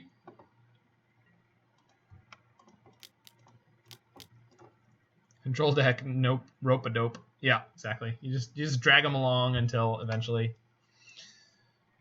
Well, it's funny because, like, depending on your scoops to Factor Fiction, doesn't even want to see the cards.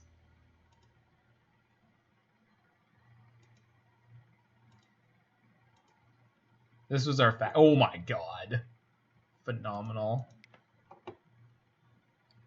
OP's John Avon. Hey, we couldn't draw enough lands, so. Okay, so Teferi's coming in. Yeah. Think. Oh, Burst Lightning and Bolt seem bad. Burst Lightning could technically kill one of their Crashing Footfalls, but I think I'm okay with not. Path is probably okay, though.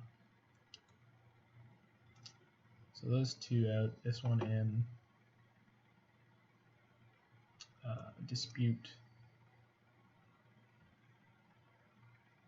Oh no, yeah, but Dispute is really good. They have mana. They have infinite mana. They do and they don't though. Like you can't just assume that your mana leak is always going to be useless. Like if you only draw a mana leak in late game, yeah, it's god awful. But Mystical Dispute's going to come up early a lot of the time, and when it does, it's huge. Countering their As Foretold, countering their Ancestral off of an Electro Dominance. There's enough situations, I think, where I want it. They don't do too much with their graveyard, I don't think. It didn't seem like a... I don't play enough control decks, apparently. Yeah, I mean... It's definitely a very different experience. Like, you've seen me not... Does Guts hit enough? Gust. I don't think so. Maybe. It doesn't hit any of their threats or anything like that. It's just like Electro Dominance and maybe some red cards. Like obviously red cards, but like maybe like, I don't know, like Lightning Bolt or something like that if they're playing any interaction. I don't think they are.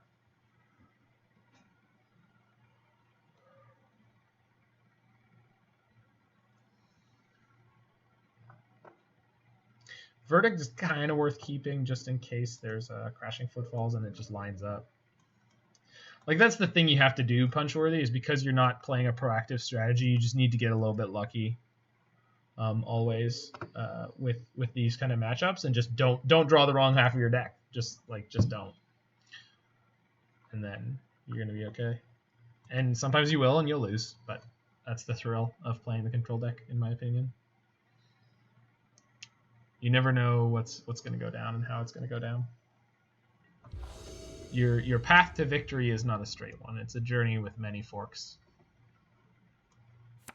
And that can be true about non-control decks, obviously, but burn has no wrong head of the deck. Exactly. Yeah, exactly. That's and if that's the way you like to play Magic, that's great. Enjoy it. I just don't enjoy it myself. And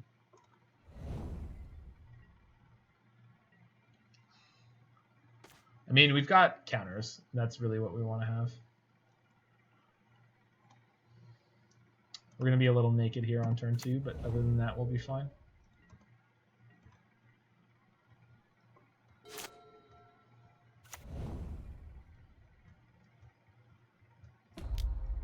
Greater Gargadon.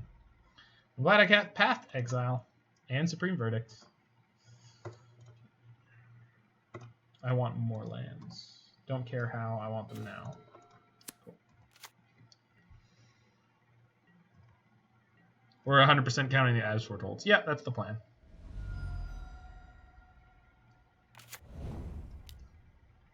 Remanding the Gargadon. Oh, that sounds fantastic. Yeah.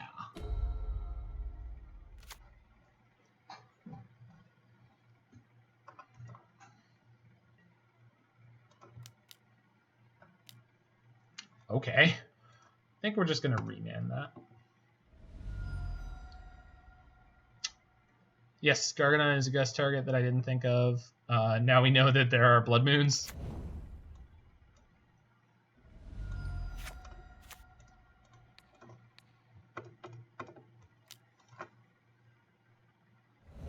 Oh, Roy, you're about to see the biggest remand target. That's a touch unfortunate. So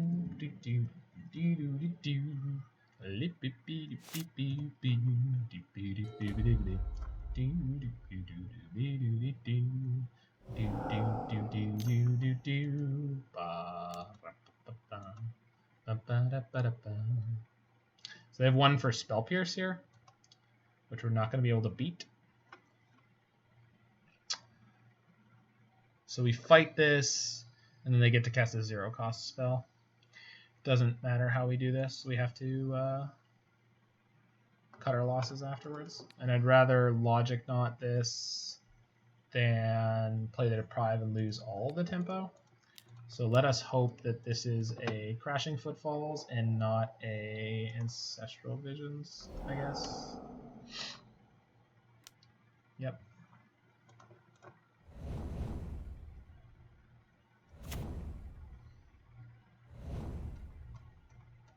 Actually, that's going to kill us way slower. And they were pretty low on cards there. Sure. Here's my clock.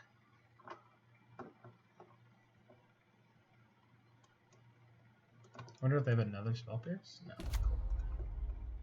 This is going to be really good because we get to sort of toss jank for our future Mystic Sanctuaries.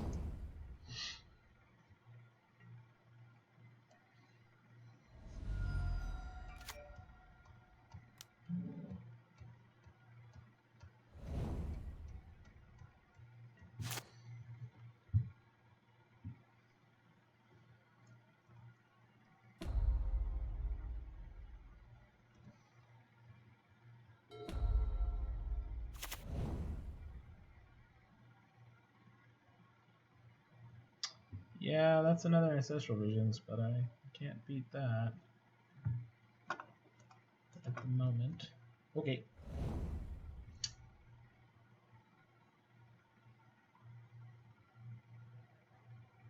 So how close is this Gargadon? 7. That's pretty far.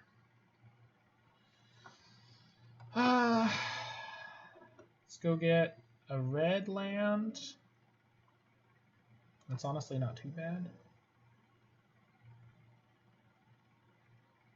No, sorry, I want an island. Yeah, island. It's not too bad.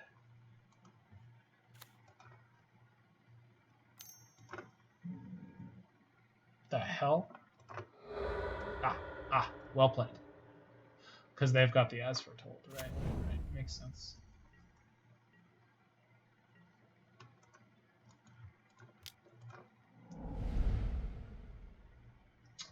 Okay. So this is a mountain.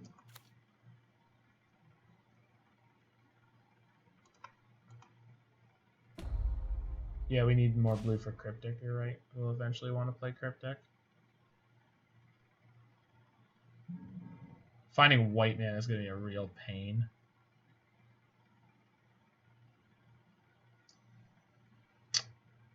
But we can Lutri for double counter right now. Guess I should be ditching this Lightning Helix, but I want to hold on to hope for now. Any of these lands is pretty much the same as another right now. So. These 2 white spells are uncastable, but could find our 1 of planes. We can play double Deprive, which is not the end of the world.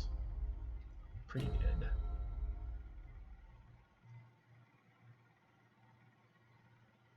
But I think we're gonna have a beast of a time trying to beat this As Foretold. Like they had the double Ancestral Visions. They're up so many cards now.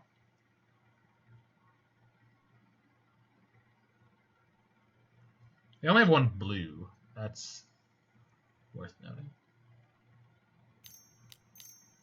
Red, red, red. Simian Spirit Guide from the hand. 1 monkey. Don't you know you gotta shock the monkey? Yeah, they are not. You are correct. Finale. Whew, that is a card. What if Deprive?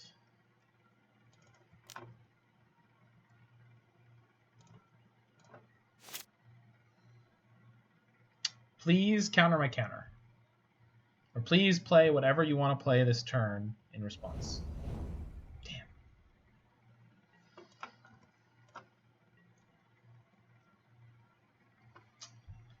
I know what...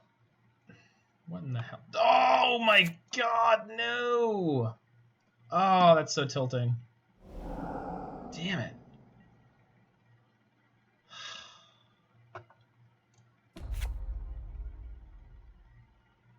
They can use this to cast Brazen Borer for free on my turn. That's pretty great.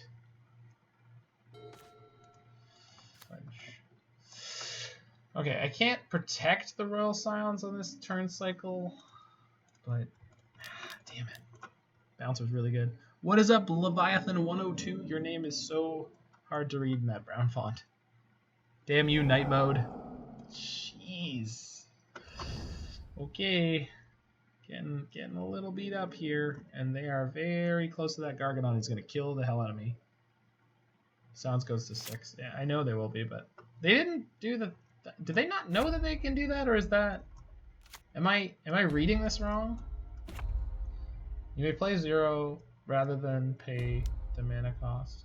Oh, they played the Force with the As Foretold. Got it. Yeah, you can do that. Legal play in the game Magic the Gathering. Oh, this is Finale again. Man, that's so bad. Huh? Oh no. 1 Gargadon's coming in. Drawing my white cards wasn't so bad when we had an out. 2 more.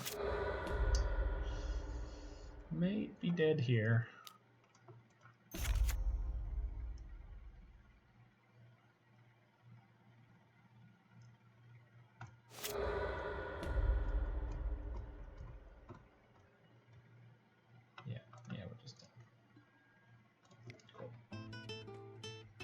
Ooh, we got another follow. Thank you, Leviathan. I'm glad I set that up, because now it always cues me off that we get the follow. Alright, Aether Gust is better than I thought here. I think Blood Moon is a post-board card from them. Abrade is pretty awful. Jet's fine, it goes face.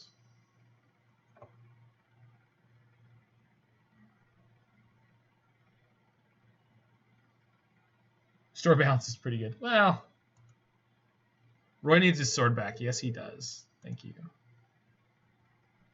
I think I can do that over here.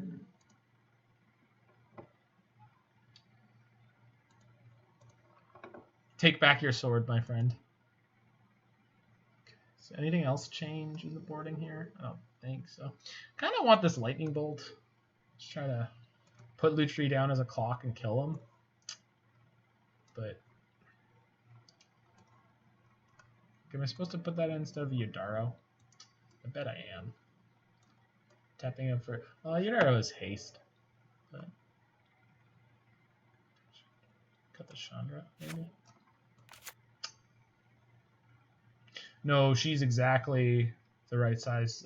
The damage is exactly the right size to kill the Crashing Footfalls. Most of our deck is good. We just need to draw something like this guy and have our colors come together.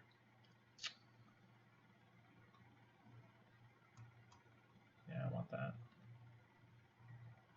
Spell Snare against their deck. Yeah. Our promise for 1 is CMC 2, and Electrodominus for 0 is CMC 2 on the early turns. Plus they play Petty Theft. Yeah, we're good on that one. Walk the Aeons. Just have 1 time walk, probably fine.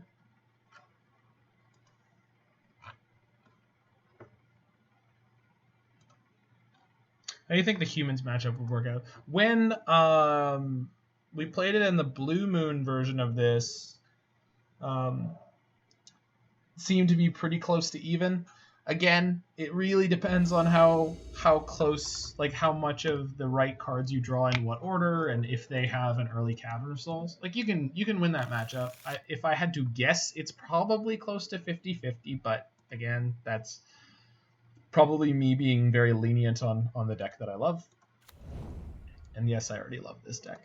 I already love all these Lutri decks. They're just a challenge, which is really neat. Oh boy. Okay, good.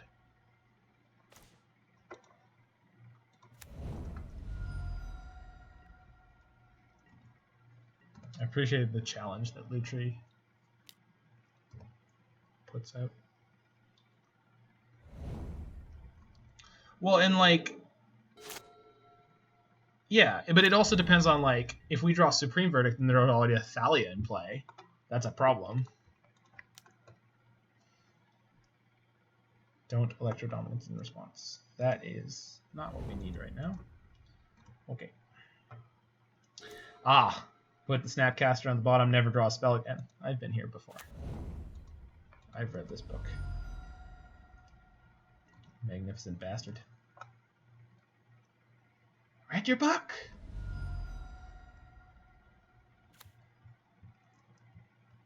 Meddling Mage locking out Lutri, though, is like kind of a best case scenario. Like, that doesn't really bother us at all. Like, we'll get to that when we'll get to that. We've got lots and lots of spot removal. We've got a Wrath in here. We've got the Planeswalkers. Most of them have a mode that's a removal spell. You like the patent quote there, Roy? I'm just putting Lutri in as a beater here, right?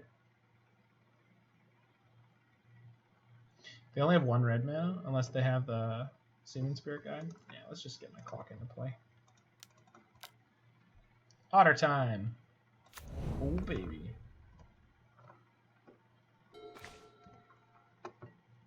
Otter. Ponche.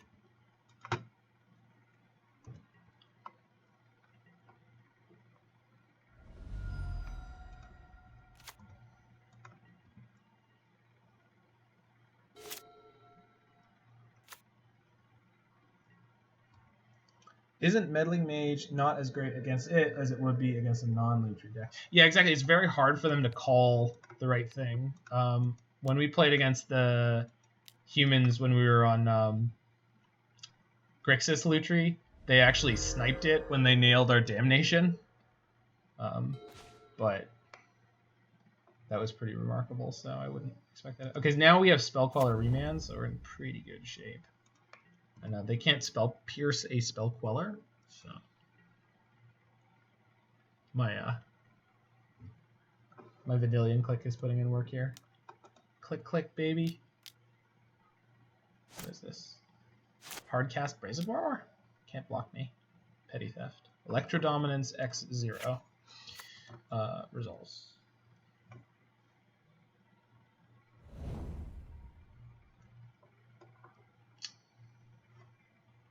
So, if I remand that, they have 2 mana open.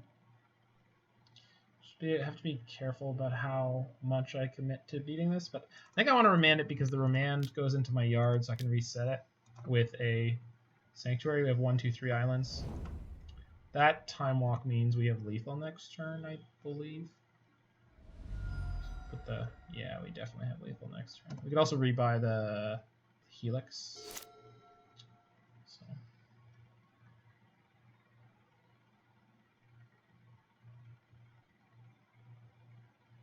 Kind of have to watch out for the restore balance here.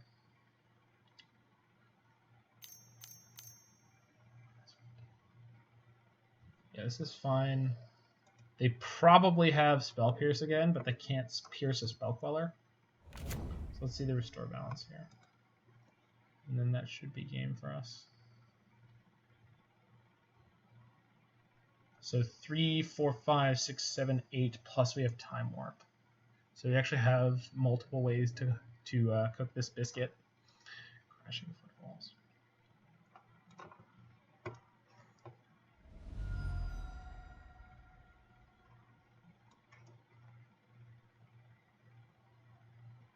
Chandra too. Okay. Remand or Helix, Remand or Helix, Remand or Helix. Their Asphalt on 0. They can't play Restore Balance on my turn with it. I think Helix is fine.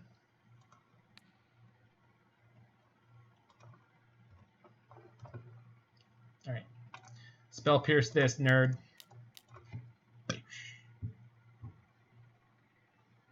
Can't force it. Got him. Lightning Bolt on top. Why not quell the As Foretold? I don't know. With the way that game was set up, I feel like quelling the As Foretold has some value to their information. I don't know. I honestly don't know which of those answers is correct. I guess letting them have the As Foretold on the table is more dangerous in future turns. I guess it was so tight there that I'm like, if they sort of walk down a line they can't walk back from, because they had not yet made a land drop, I'm pretty sure. So there's some world in which, like, I don't know. I'm not sure. I'm not sure, and I don't know if it matters. I made the choice that seemed right to me, but I could easily be convinced that it was not.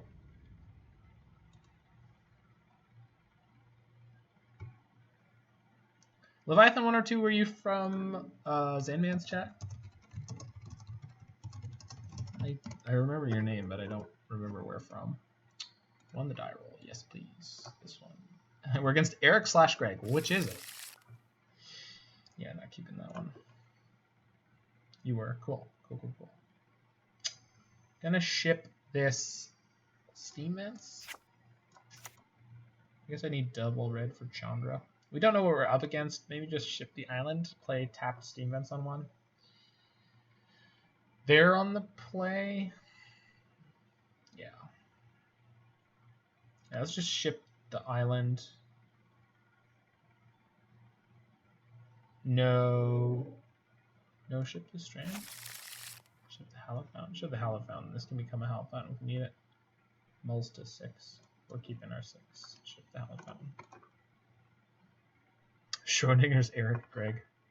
So if I'm against something aggressive, I have turn 1 Burst Lightning. They didn't reveal a companion, so we might be against Tron or Combo Deck or Dredge or something of that nature. Oh no, we are in the play. Why did I think we were in the draw? It's fine.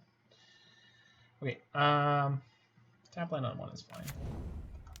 This can be a 2-for-1 once we hit 4 mana. We also, that is just beautiful art. It's just gorgeous. Can we give some sweet respect for that? That is Lotus Bloom. Double Lotus Bloom. Okay, so Gyruda? No, it's okay. It's ad nauseum. Well, it's a lot of mana. We got time.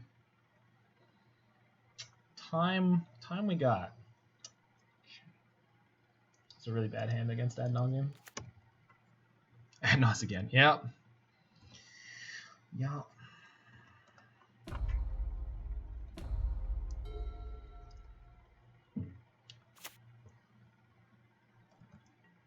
Yeah, they don't need to do anything right now. We will see just how dead we are. I think instead of playing Brazen Borrower, we're just going to play Lutri here. Why does good Tron have to not play a companion? Isn't Jegantha pretty much a free roll? Again, I freaking hate Jegantha because of this question, because it's almost entirely correct, probably, to play the Jegantha. I've seen them both play it and not play it now, and I have no idea which is correct. I just think that the fact that we have to be asking this question is incredibly stupid. Yeah, it's 100% a free roll, and they probably should be playing it, but I hope they don't. I hope it's not good enough. I mean, between the Karn Wish board and the actual sideboard that they want / need, it's... I don't know. So they're going off next turn, in theory, so I don't have time to play this Silence. Cool. Yeah. Yeah, I think it's so marginal, like... But I think they probably should be playing it just like humans. Like, no, I agree with that. I'm just saying, like, I think a lot of them are like me and some of the other people right now, and they're just like, they're being old farts, and they're like, no, I'm not doing it. I'm not having it. I'm not playing this bullshit. And it is pretty marginal, but it's not marginal enough. Like, I bet you it probably wins them 1 in 10 games, and I doubt the cost of losing the sideboard slot is anywhere near that high. So we're going to let this resolve. If they Ad Nauseam here with all their mana, we were going to Brazen Borrower it. We don't have to do that now. They went main phase 2. Do they want to... Oh, now we're kind of locked, right? Oh, no, because we have the mana leak still. Yeah, okay. So if they Ad Nauseam in response, we're just going to leak it. And then they'll lose both their Lotus Blooms. Microsoft Lettuce, yeah.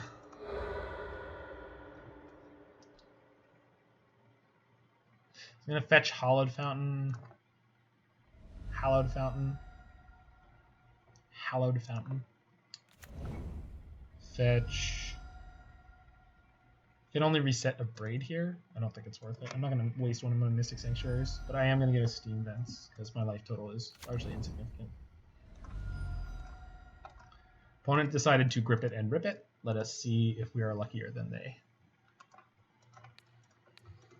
I believe we are. Maybe they have Pact. Spoils. Spoils for Pact. Shoot. Spoils for Pact.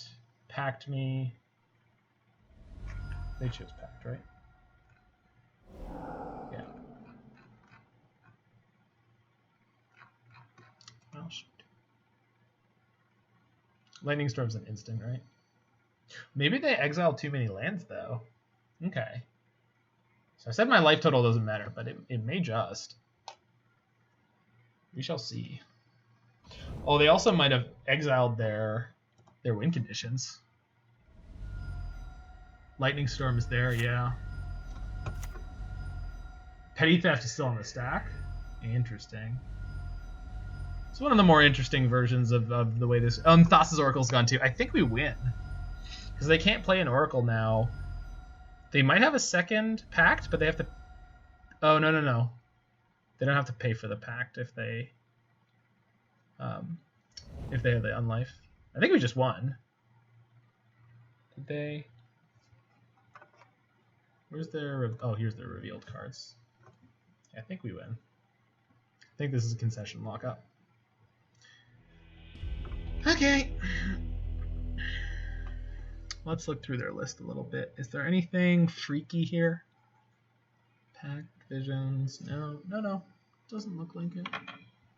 Looks pretty stock. Storm got exiled. Storm and a couple Thassa's Oracles got exiled. So I'll be back in 2 seconds. Wait, they didn't have mana to play. Oh, if they had 2 Spirit Guides. Yeah.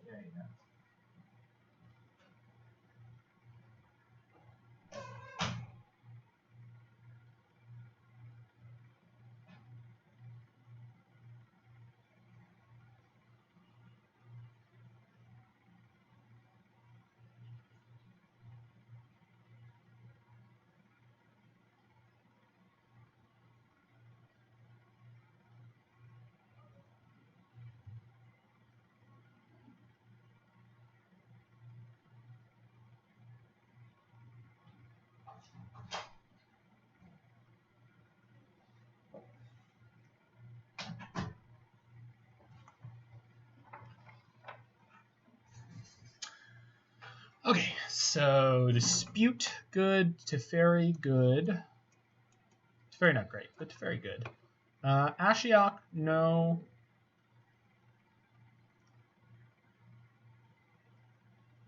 Yeah, Storm was in exile. Ashiok, no. Burst Lightning and Bolt are fine. Spell Snare is fine. Path's no good. Helix is fine. Braid's like marginal. Jet's fine. It's fine.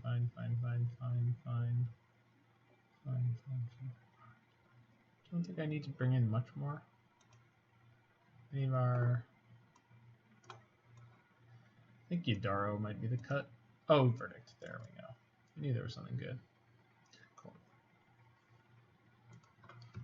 Yeah, so I think they didn't have another Pact of Negation, and I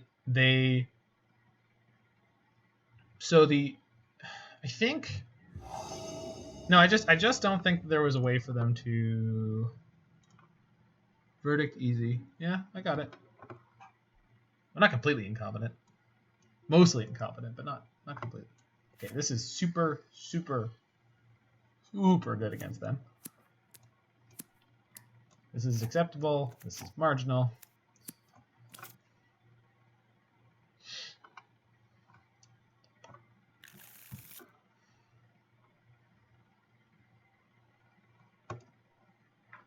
They kept their 7. All right, good luck me. Okay, no Lotus Blooms yet. So they'll be too slow at this point. Ah. They come down ahead of me, right? On their second turn, it goes to 2. On their third turn, it goes to 1. No, we get there. Bant Lutri. Oh, yeah, we can do Bant Lutri. Sultai is the next one that I want to play. Sultai is definitely the next one I want to play. I want to play Sultai Teachings with Lutri. Sultai Mystical Teachings with Lutri. That's what I want to do. The Wilderness Reclamation. I think that might be the good turns deck to play with Lutri. Then we get to play main deck Teferi, Mage of Zhalfir. I don't want to tip them off about the Teferi yet. Again, our life total is wow. He's got 2 beat sticks. Dose. Sultai sounds great. Yeah, it's going to be like the blue-green one, but running Fatal Push, basically. And some number of discard spells. Very small number of discard spells, but a couple. Probably just Inquisition and Thoughtseize. Perfect. They tapped down. It's exactly what I wanted to see. Do I even care about countering this turn 2 Thassa's Oracle? I'm just going to Teferi it, right? That should be game. Does anyone know if I care about countering this Thassa's Oracle? I don't think that I do. They're gonna have to have Force Negation or something to beat my Teferi. But I think I'd have the Pact is not great for them. All right, we should be fine. Just play my Teferi on the next turn. Just gonna look like I was getting my F6 equity. Turn 2 Thassa's Oracles. I don't know. It kind of is like the weakness move. Although, no, they can't win the game next turn. They won't have enough mana once I bounce their Veil. Attacks are Teferi. What? We're gonna bounce it, dude. And then my Teferi can stay at 1 forever. That's fine. Okay.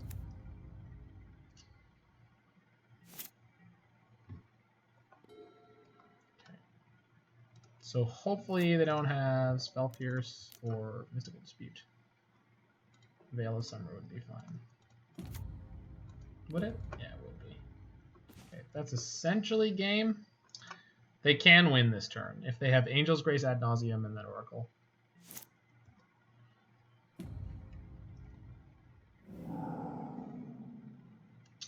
Goodbye, friend. Does this still say can be played?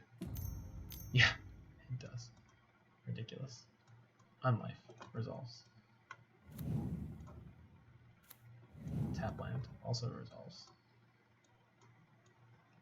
Dear Magic Online, why are you so broken? It's okay, I'm broken too.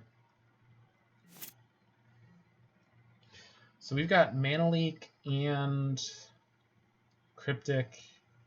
We got Mana Leak and Logic Knot or Cryptic, or yeah, we've got all the options. I think I'm just playing out the Sanctuary for the mana with no. Just take the loss in value, I don't mind. Comparing spending our counterspell plus Teferi versus comparing the same line where they get the ETB effect on the Oracle. Yeah, I just usually turn 2 Naked Thassa's Oracle like that. Sorry, that was their turn 3, but usually turn like playing a Thassa's Oracle naked like that means their hand is weak and they're trying to sculpt the top of their deck a little bit and set up their draws. We finally drew Teferi when we needed him. Finally popped in, said hello. We have Cryptic bounce your Unlife at instant speed now too, which they will not be able to respond to, which is really gross. And we can Serum Visions at instant speed at the end of their turn. You are so busted. Stop it. Stop being so broken.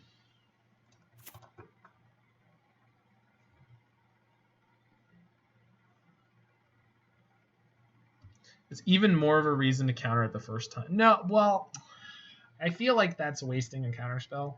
Because that play is so weak, it doesn't deserve it. Because now I have 2, right? Whereas otherwise I wouldn't have him. Solid 4-1. Yeah, exactly. Like we almost oof. We're going bottom? Yeah, I think we are. Because casting the Opt costs me a mana. Can I cast anything else here? I guess I could put Lutri in as a beater. Let's do the punch-worthy thing. Can always bounce Lutri later for trying to gain value with it.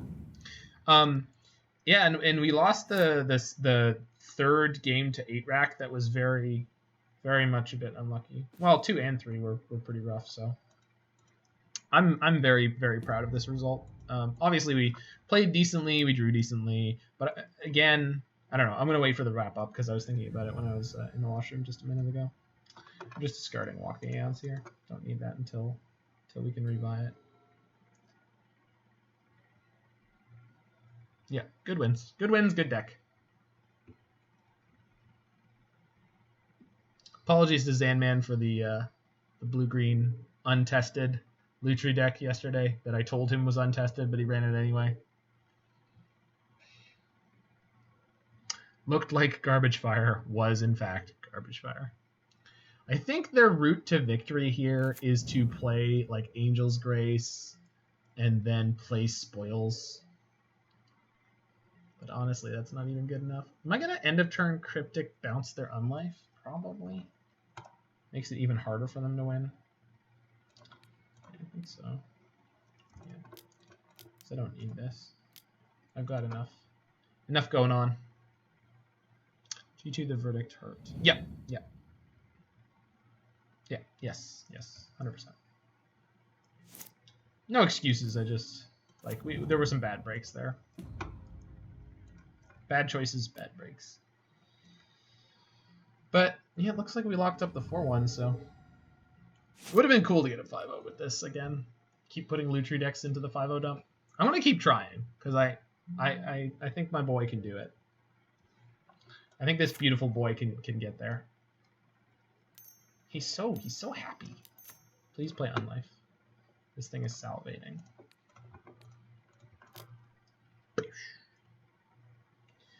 Please respond. Seeming Spirit Guide. Okay. You have Jeskai mana. What would you like to do with it? Okay, I see. That's why we have backups. Ah, thank you.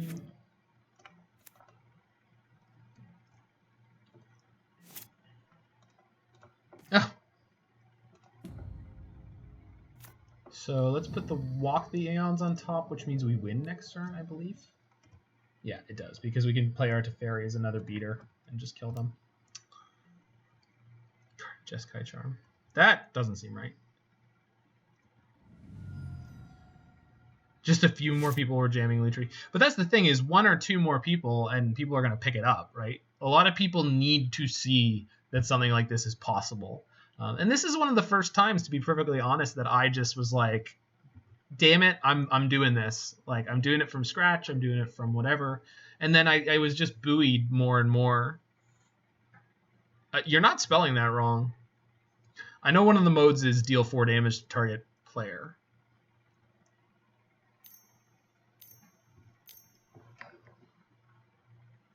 Okay. So, not... I mean, I can let this resolve, right? I don't really mind. And then if they go Angel's Grace, Spoils, we counter those. Or I could just dispute it. This puts me back a turn in terms of winning the game. We're safe. Resolves. You can't respond to anything anyway. I have Teferi to bounce it on my turn as well.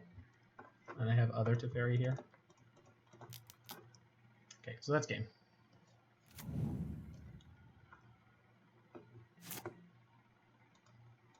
We're going to bounce this, which we need to do, because otherwise they will survive the furious beatdown that's coming for them.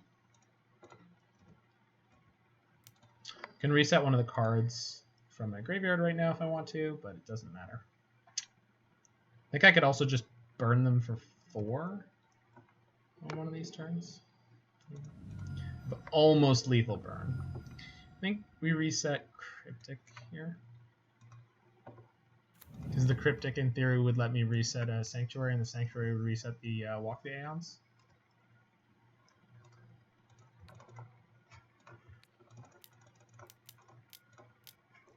We don't have red mana. That's pretty funny.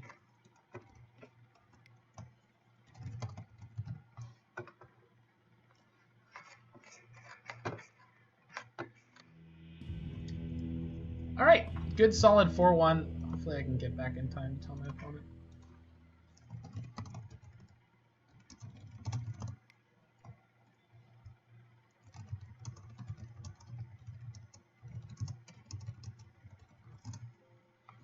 Okay.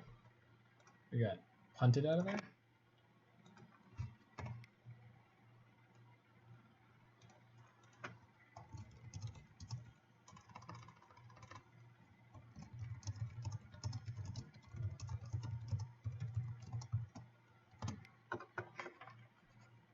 Let's see if I can use the thing.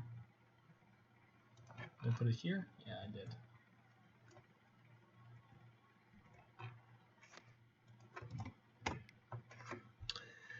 Okay, so yeah, good league. Good 4-1 with Jeskai Sl'otter.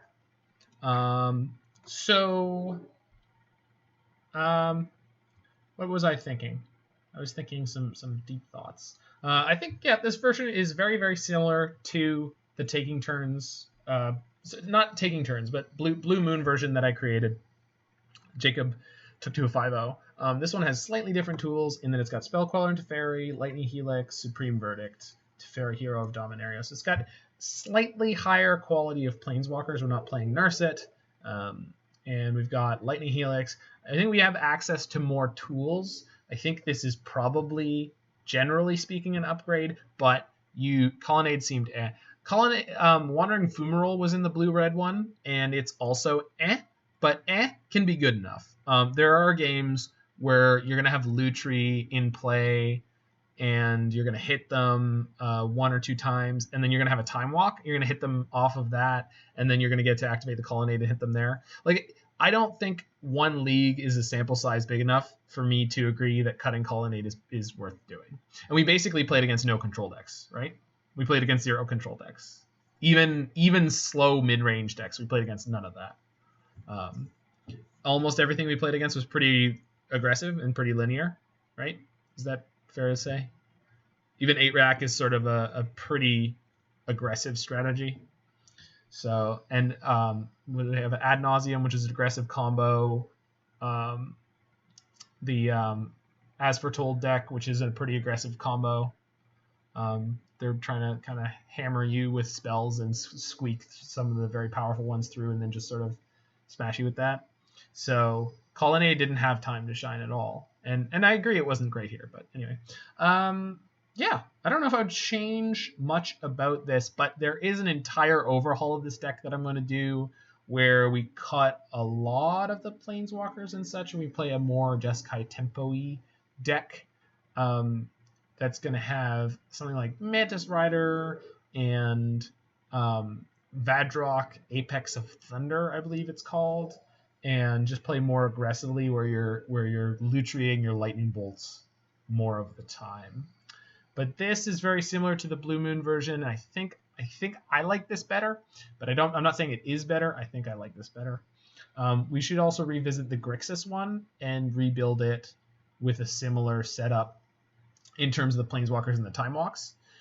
I think this is probably better because just Teferi is gross and Spellqueller is fine. Spellqueller was very, very good against that As Foretold deck because they couldn't Spell Pierce it, and people are playing Force of Negation, sometimes up to 4. In some of the decks that they're playing, like the one we're going to be playing next. Sweet segue. So we are going to be playing Aspiring Spikes for Grixis Luris Fae deck called, I'm naming it for the Spell Starter sprites being in here, as well as Sprite Dragon being a fairy, not just an honorary one. So if you are interested in that, I thought you didn't think Lutri could be an aggressive build. I don't think so, but I'm willing to try it. I think slightly more aggressive and tempo-y.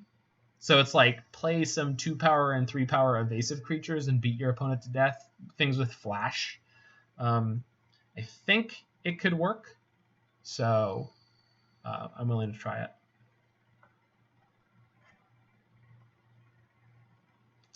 Yeah, that's also a good point, Roy. Thank you. I think this mana base also could have been built a little differently. I'm pretty greedy with the 4 Steam Vents. I think I can go lower and get some more basics in here, but I also think that like the basic plains of the basic mountain are a lot of the time your worst lands, so is the Sacred Foundry, because they don't add to your Mystic Sanctuary count. So that's something worth looking into. I'd have to talk to someone like Brian who knows a lot more about these 3-color mana bases in these kind of decks than I usually tend to. Anywho, I'm going to pop over to the break, and we're going to hop into the next deck in just a moment. So stick around. If you're watching this on the YouTube, feel free to like, subscribe, smash that subscribe button, head over to the Twitter, do the same things on that thing. Do all the mediums. All of them. Do them.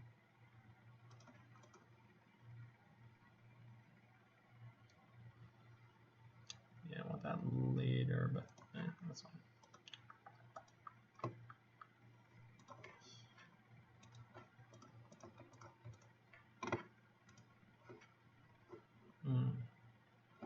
Where's my Stream Decker? There it is.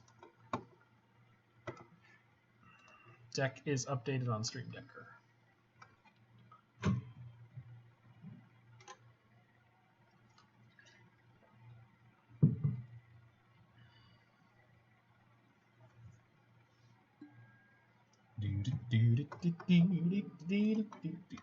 Bring this back.